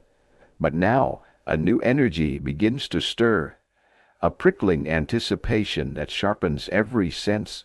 After weeks, perhaps months, adrift on the seemingly endless blue, the subtle whispers of approaching land begin to permeate the air, the water, the sky. Your training in reading the environment kicks into high gear. Every lesson about clouds, birds, and wave patterns, once abstract knowledge, now becomes intensely practical. Each observation scanned for the faintest hint of your elusive destination. The GABVAV, his eyes, constantly sweeping the horizon. His body attuned to the canoe's every motion seems to grow even more focused. If that's possible, he's like a detective on the verge of cracking a very big, very wet case. One of the first reliable indicators, as you learned, is often the birds. You might spot a pair of fav, Umanu o cow, those white terns, fishing further out than usual, or a flock of inoyal, the brown noddies, making a determined flight line in the late afternoon. Your heart gives a little leap. These aren't the pelagic wanderers of the deep ocean. These are birds with homes, with families, with a nightly appointment on solid ground. Following their evening commute could lead you straight to their front door, or at least their island. They're better than any welcome to paradise. Billboard, and they work for fish. Then you might notice a subtle change in the swell patterns. The long rolling ocean swells you've become so accustomed to might seem a little more confused, a little shorter, perhaps showing that telltale reflection or refraction that indicates they are interacting with a landmass, even one still well below the horizon. Your body, now a finely tuned instrument for detecting these oceanic shifts, registers the change. The song of the ocean is subtly altering its rhythm, hinting at a new verse. The sky, too, offers its clues. Remember those stationary clouds, the ones that stubbornly hold their position while others drift by. Your eyes scan the horizon for them relentlessly. And then one day there it is, a persistent puff of white, or a slightly more substantial cumulus formation that just doesn't move. It could be the cap of cloud formed by warm air rising from an island. Or you might notice, as the sun begins to set, that the underside of a bank of clouds in a particular direction carries a faint greenish hue or a pearly luminescence. This is the loom of land, the reflection of an island's vegetation, or a bright lagoon on the clouds above it. It's a breathtakingly subtle sign, easily missed by an untrained eye. But to you, it's a beacon. As you draw closer, other signs accumulate. You might see floating debris, a branch, a few leaves, a coconut husk. These are fragile emissaries from a terrestrial world, proof that something other than water exists out there. The color of the water itself might change, from the deep indigo of the open ocean to a lighter, more translucent turquoise, hinting at shallower depths or the presence of coral reefs. It's like the ocean is slowly pulling back a blue curtain to reveal what's behind. And then there's the smell. After weeks of inhaling nothing but the clean, sharp scent of salt and sea, and the slightly less romantic eau de canoe aroma of damp wood, stored provisions, and unwashed crewmates, a new fragrance might drift on the wind. It could be the faintest trace of damp earth, the sweet perfume of unseen flowers, or the smoky scent of vegetation. It's a smell that speaks of life, of stability, of reina, land. A quirky belief among some voyaging traditions was that certain individuals were gifted with an exceptional nose for land, able to detect these olfactory signals from astonishing distances. Whether you possess such a superpower or not, that first hint of terrestrial aroma is electrifying. The maximum distance at which ancient navigators could reliably detect these subtle, cumulative signs of land, differentiating faint smells, specific cloud formations, or minor swell alterations from common mid-ocean phenomena, is still a subject of active research and discussion. Ethnographic accounts suggest remarkable sensitivity, but scientifically verifying these sensory thresholds across vast distances is challenging. It undoubtedly involved an extraordinary synergy of keen observation, deep environmental knowledge, and perhaps an intuitive feel developed over generations. Finally, if the island has a reef, you might hear it before you see it. A low, distant rumble, the sound of surf breaking on coral, a sound utterly different from the hiss and crash of waves in the open ocean.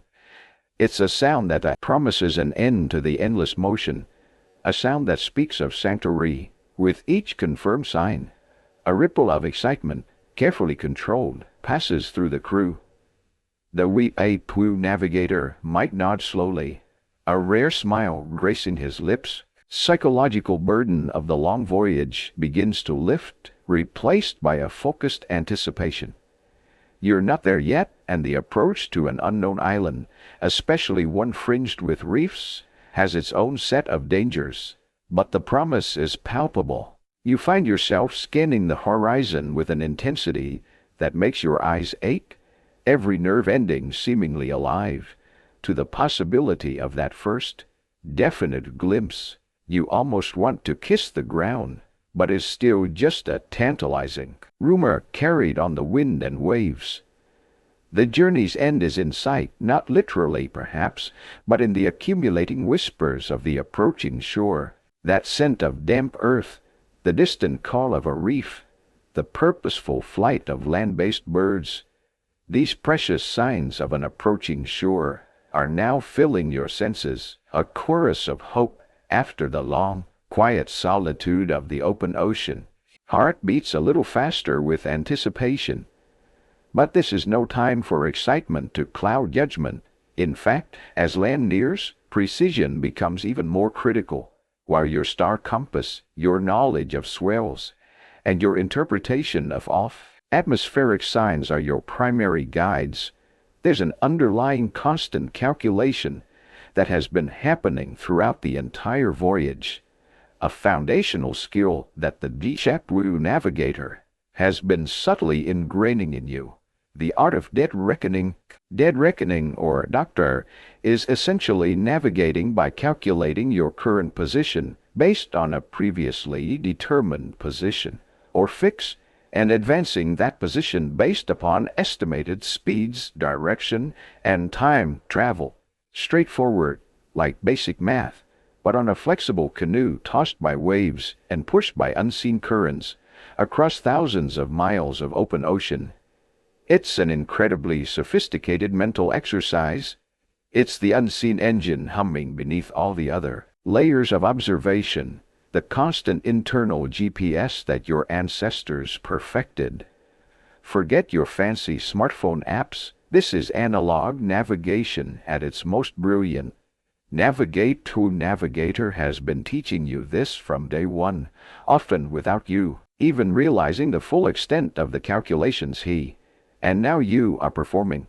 You've learned to estimate the canoe's speed through the water with remarkable accuracy. One common method, a key mainstream historical fact of their technique, involved observing how quickly a piece of floating debris, a small chip of wood, a bit of seaweed, or even spit passed by the hull from bow to stern.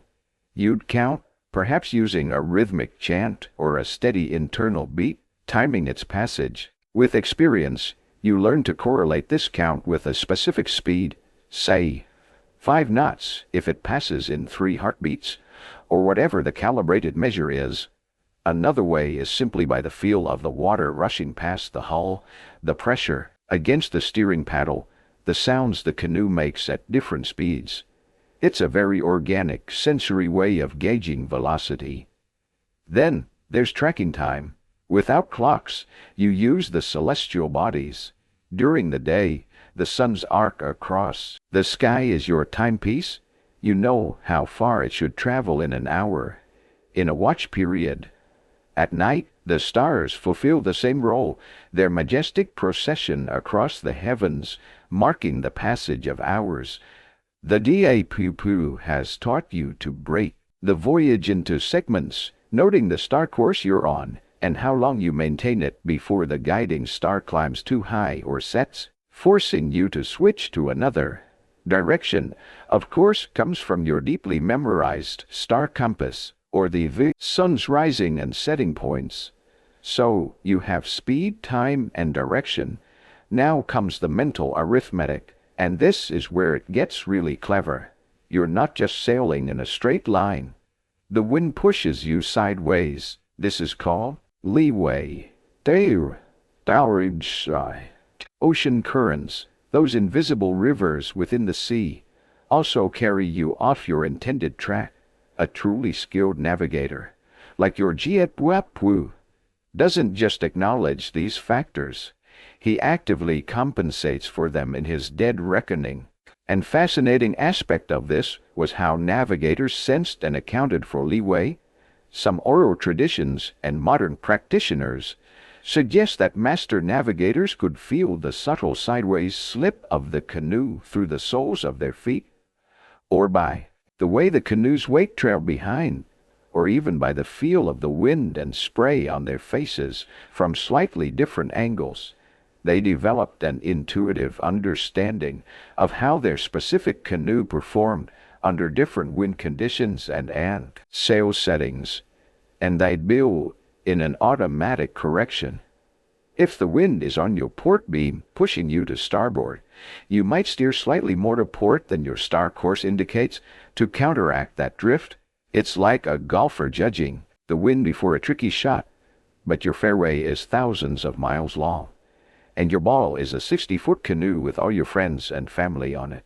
No pressure. The DAPU navigator maintains this dead reckoning plot in his head throughout the entire voyage. He knows, with remarkable accuracy, where the canoe should be at any given time, based on all these estimated inputs. When he takes a fix from the stars at night, or observes the sun at noon to determine latitude, essentially checking and refining his doctor position. If there's a discrepancy, say, the stars show him a bit further south than his doctor suggested, he analyzes why. Was the current stronger than anticipated? Did they make less speed than he thought during that last squall? He adjusts his mental map accordingly. It's a constant feedback loop. Scholars and nautical researchers continue to investigate the precise methods and degree of accuracy with which ancient Polynesians calculated and compensated for these often subtle but cumulative effects of leeway and current, set in their dead reckoning, particularly over very long distances without fixed reference points. Reconstructing these mental calculations and the sensory inputs they relied upon is a complex task, often involving experimental voyages with replica canoes and deep dives into linguistic clues within navigational chance. Remember that storm you weathered after days of being tossed around, perhaps with the sky completely obscured. Dead reckoning would have been the primary tool to estimate where the storm had driven you, and to get back on your intended course once it cleared. The BAPU would have kept a mental, or perhaps even a knotted cord or similar simple mnemonic tally of the estimated shifts in direction and distance, a truly heroic feat of concentration amidst chaos. Now, with the subtle signs of land appearing, your doctor calculations become even more critical. You know the target island lies, say, 20 miles to the west of your current estimated position. You know you've been averaging 4 knots. Therefore, you anticipate landfall in approximately 5 hours. You constantly update this as new information comes in.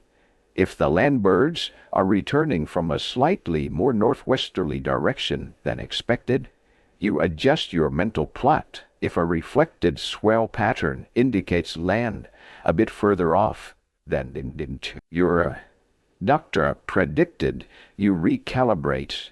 You're constantly asking, are we there yet? And your internal doctor is providing the best possible answer before your eyes can confirm it.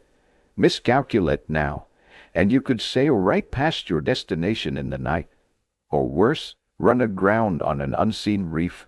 This continuous process of estimation, calculation, and correction is a monumental intellectual achievement, performed without written notes or instruments, all held within the navigator's mind. It's a testament to the power of focused observation, deep environmental knowledge, and a brain trained to perform complex spatial mathematics on the fly.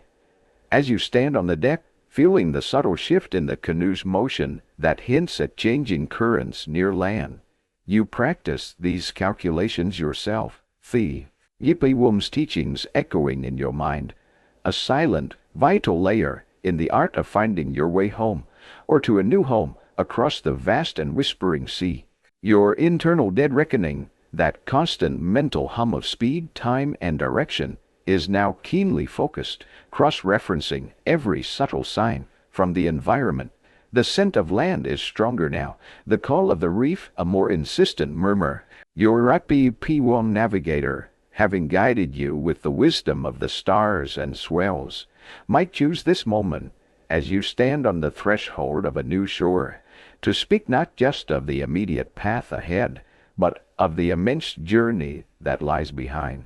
Not just your current voyage, but the epic migration of your ancestors.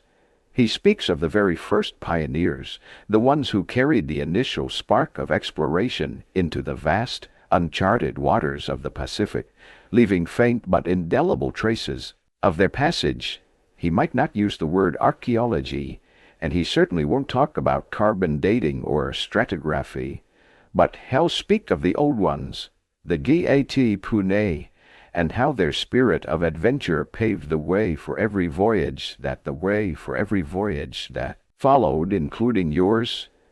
And as he speaks, you might imagine uncovering, perhaps in the sandy soil of a newly discovered beach or a sheltered cave, a fragment of ancient pottery, not just any pottery, but pieces bearing intricate, distinctive patterns, a tangible link to the very dawn of Polynesian expansion. This is the legacy of the Lapita people. The mainstream historical fact here is that Lapita pottery is one of the most important archaeological markers we have for understanding the settlement of the Pacific. These ceramics, characterized by their often elaborate dentate stamp designs, tiny tooth-like impressions meticulously arranged into complex geometric patterns, sometimes even stylized faces or figures, first appear in the Bismarck Archipelago, just east of New Guinea, around 3,500 years ago, or 1500–1600 BCE. From there, the people who made this pottery, the Lapita, spread rapidly eastward, reaching as far as Samoa and Tonga by about 2,800 years ago, around 800 BCE.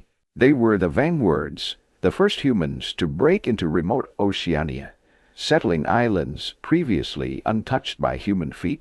It's like they left a trail of beautifully decorated, albeit broken, calling cards across a third of the planet's circumference. Imagine holding such a shard. It's cool to the touch, the clay gritty against your fingertips. You trace the faint indentations, the precise, rhythmic patterns. You made this. What were their hopes, their fears, as they, too, sailed into the unknown, their canoes laden not just with provisions but with the skills to create such artistry? The designs themselves are a source of endless fascination. Scholars still engage in lively debate regarding the precise function and symbolic meaning of these intricate geometric patterns on Lapita pottery. Were they purely decorative and an expression of a shared artistic tradition?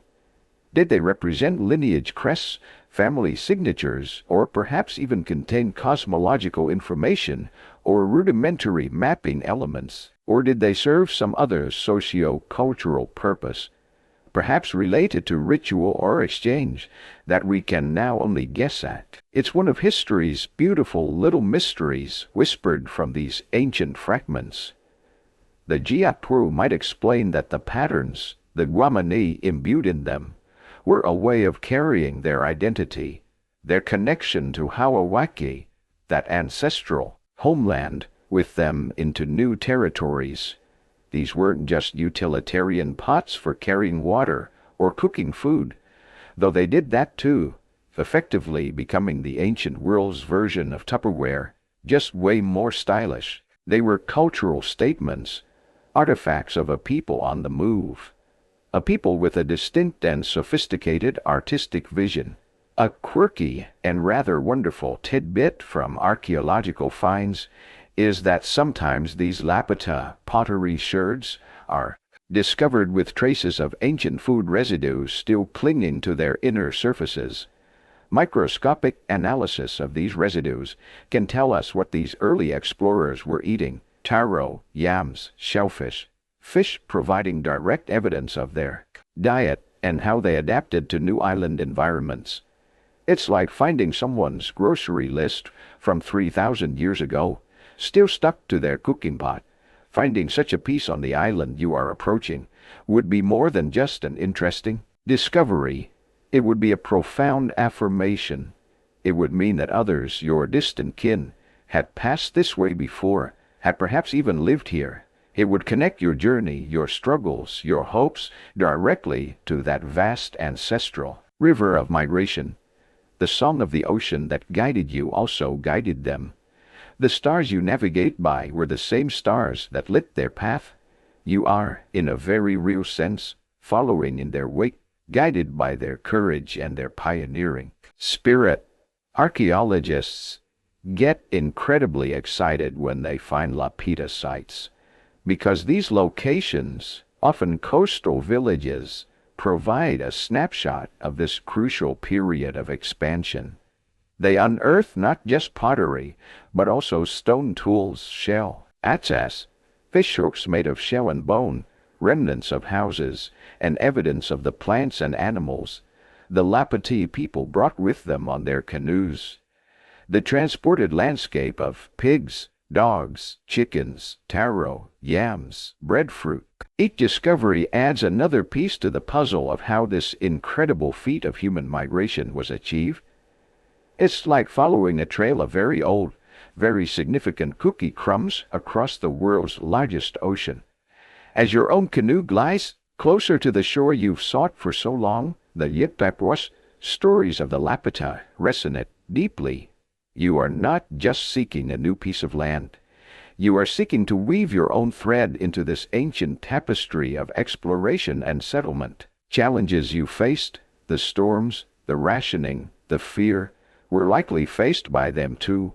The skills you've learned, reading the stars, understanding the swells, navigating by dead reckoning, are an inheritance passed down through countless generations from those first intrepid voyagers.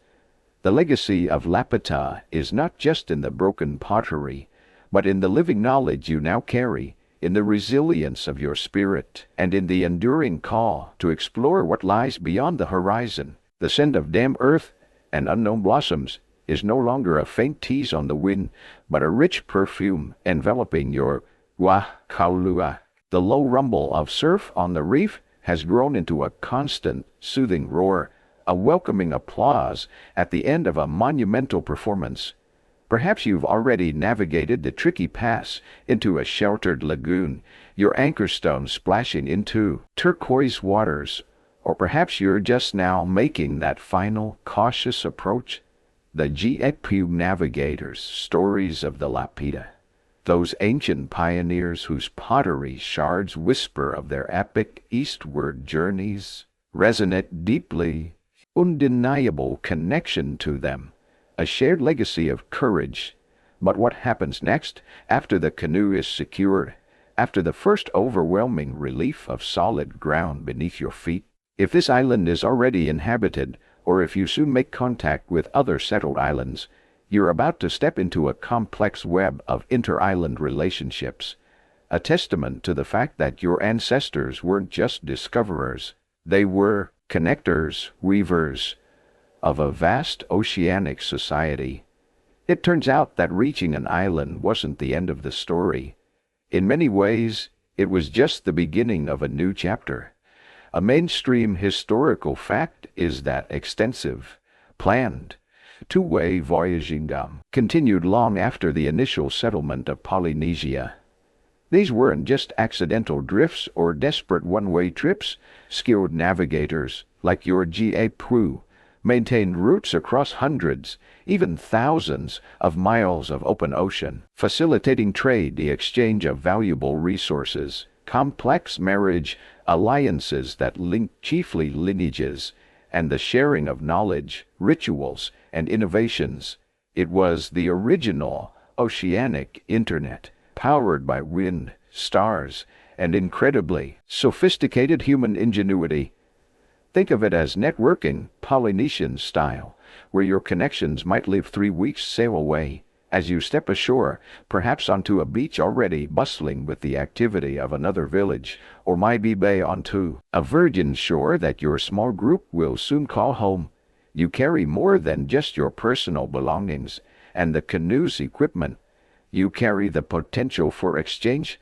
Your island might have an abundance of strong, straight timber ideal for canoe building, while another island group might be renowned for its finely woven mats, or possess dipaya, the high-quality basalt perfect for crafting access and tools. Another might be the only source of vibrant red feathers from a particular bird, feathers highly prized for ceremonial cloaks and headdresses. This natural imbalance of resources was a powerful driver for these inter-island connections. You didn't just take what your island offered. You participated in a much larger system of give and take, keeping the lines of communication and kinship strong. Shipping handling fees, however, were probably pretty intense, paid in skill and courage rather than currency. You might witness or participate in formal exchanges. Gifts are presented, perhaps some of your island's unique produce, or a skillfully carved bowl. In return, you might receive something equally valuable, something you cannot easily obtain at home. These aren't just simple barter transactions. They are often imbued with deep social and political significance, reinforcing alliances, acknowledging status, and maintaining peaceful relations between different groups. The value of an item wasn't always just in its practical uses, but in its rarity, its craftsmanship, or the remanen it was believed to possess. A quirky, Though insightful, parallel can be drawn from the famous Kula Ring of Melanesia, a region close to the Lapatia homeland. In the Kula system, specific prestige items, shell necklaces and armbands, were ceremonially exchanged in a circular pattern among a network of islands.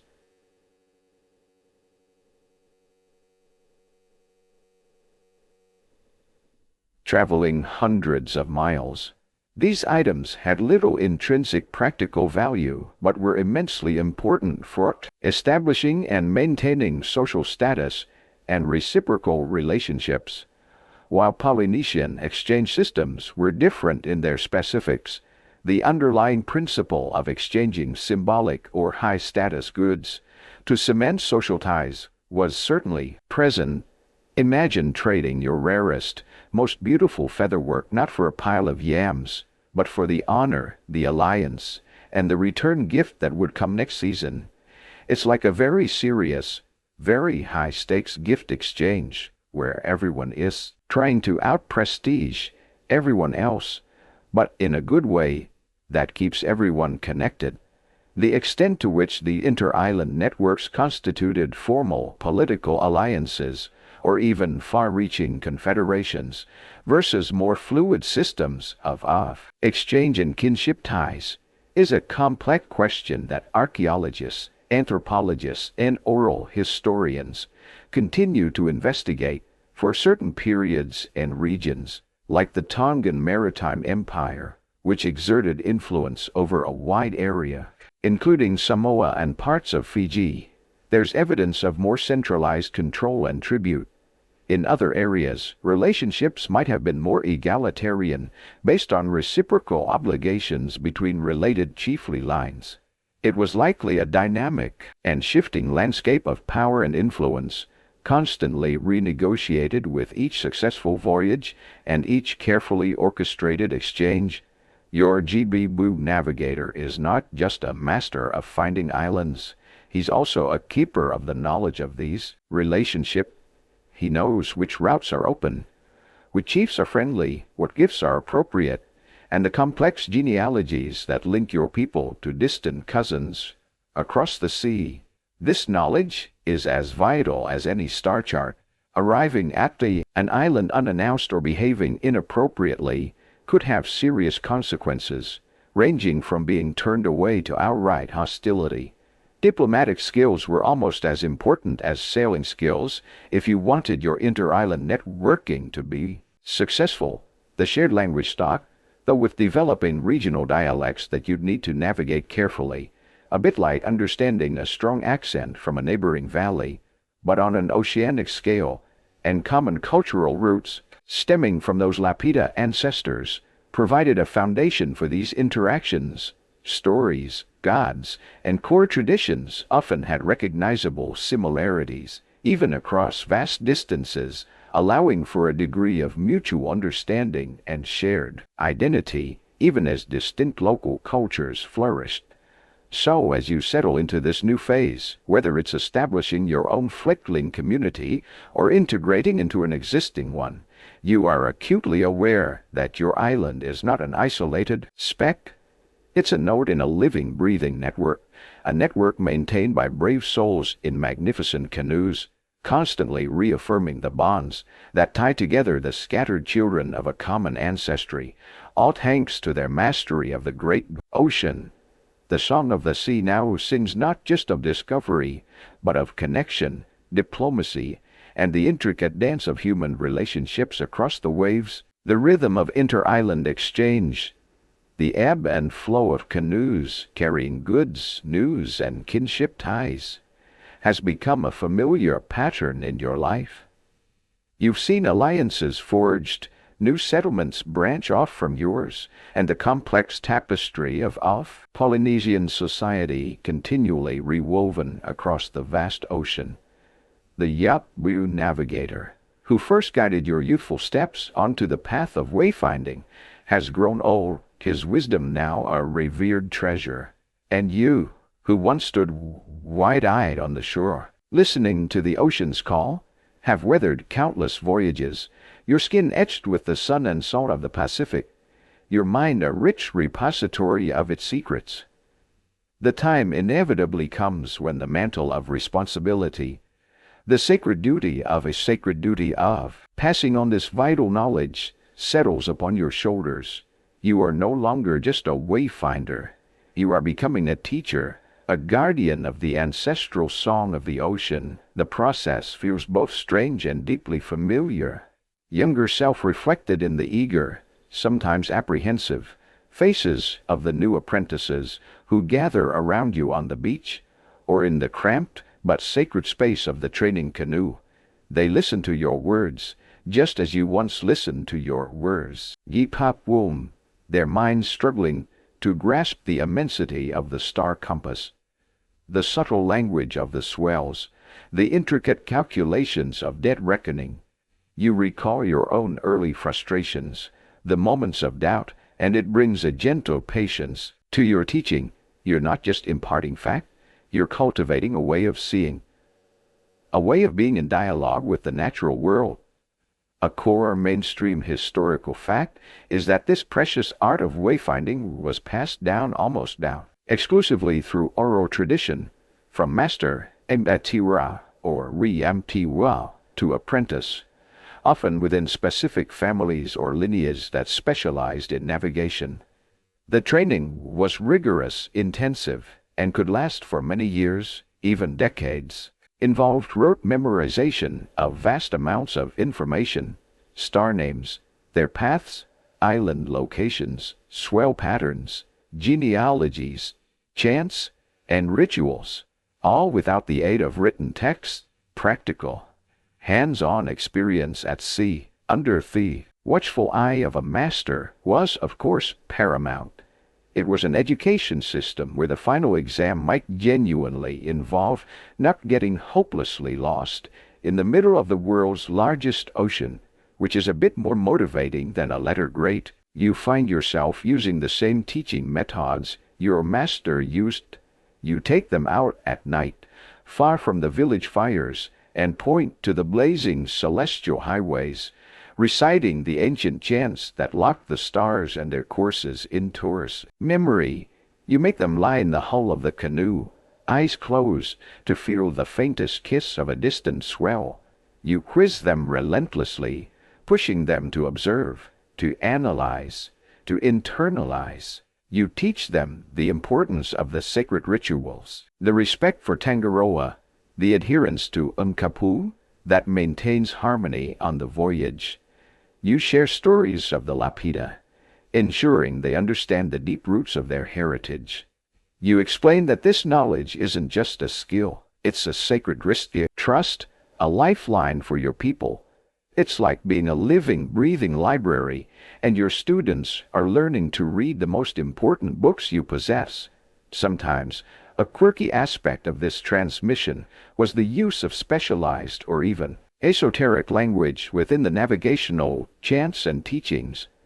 Certain phrases or words might have had layered meanings, understood only by initiated navigators. This wasn't necessarily to be deliberately obscure for the sake of it, but perhaps to protect the integrity of the knowledge, to ensure it wasn't casually misused, and to mark the sacredness of the information being imparted. It was a kind of intellectual property protection, ancient style. You might find yourself using such phrases, watching for the spark of understanding in an apprentice's eyes that shows they are truly beginning to grasp the deeper layers. The degree to which navigational knowledge was considered proprietary, jealously guarded by certain lineages, versus being more openly shared for the common good of the community, is a topic of ongoing discussion among anthropologists and historians. It likely varied significantly across different island groups and through different periods. In some places, navigator guilds might have been highly exclusive. In others, especially on smaller, more isolated islands, the need to ensure community survival might have encouraged a broader, though still carefully managed, dissemination of these crucial skills. It's the classic trade secret versus open source debate. played out with far higher stakes. You watch your students grow. You see the dawning comprehension as they correctly identify a zenith star, or accurately predict a change in weather from the cloud formations, or successfully guide the training canoe back to shore using only their dead reckoning after you've, metaphorically of course, hidden all the obvious clues. There's a profound satisfaction in witnessing this awakening, in knowing that the chain of knowledge remains unbroken. There will be moments of frustration, too. The apprentice who just can't seem to remember the difference between two crucial star clusters, or the one who consistently underestimates the canoe's speed. Students these days, you might chuckle to yourself, echoing a sentiment probably as old as teaching itself, as your own voyages become less frequent. Your role as a mentor takes prominence. You are ensuring that future generations will be able to navigate the inter-island pathways, to maintain the trade and kinship networks, to explore new horizons if necessity or opportunity arises. You are passing on the ability not just to survive the ocean, but to understand its song, to harness its power, and to find one's place within its vastness. The art of wayfinding is more than a set of techniques. It's a philosophy, a deep spiritual connection to the cosmos and the sea, a testament to the ingenuity and resilience of the human spirit. And as you looked at the young faces around you, filled with the same potent blend of awe and ambition that once filled you, you know that this ancient, vital wisdom will continue its journey across the waves. The vast ocean, which once seemed a daunting, almost limitless expanse, now feels like a familiar realm, its secrets whispered to you through years of dedicated listening and keen observation. The stars that once wheeled in a confusing, glittering array are now trusted friends, each with its own story, its own path, its own destination to offer. You have felt the thrum of the Waikarua beneath your feet, a living extension of your own will, carrying you on shimmering pathways to new lands and safely home again. The song of the ocean, with its complex harmonies of wind and wave, current and celestial rhythm, has become the soundtrack of your life, a melody of profound connection. And now, as your own time of active voyaging perhaps draws to a gentler pace, you have seen that same spark ignite in the eyes of a new generation. The knowledge, so carefully guarded, so patiently imparted by your Jeep Tru, and by his master before him, stretching back through uncounted forebears to the very horizon of memory, continues its sacred passage. The chants still echo on the night air. The names of the stars are still called with reverence, and young hands are learning to feel the subtle language of the swells. This ancient science, this profound art, is not lost. It endures, a resilient current flowing through time. The world might change, new challenges might arise, but the fundamental truths you have learned, of careful observation, of deep respect for nature, of courage in the face of the unknown, and of the enduring power of human ingenuity and shared wisdom, these remain as constant as the stars themselves. The great canoes might sail into different dawns, but the spirit of the wayfinder, blend of meticulous skill and quiet faith, continues to navigate the human heart. So, as you drift now into your own quiet harbor of dreams, let the gentle rocking of an unseen canoe soothe you. Let the vast, starlit Pacific cradle your thoughts. The journey is complete, the knowledge passed on, the ocean's embrace peaceful and deep.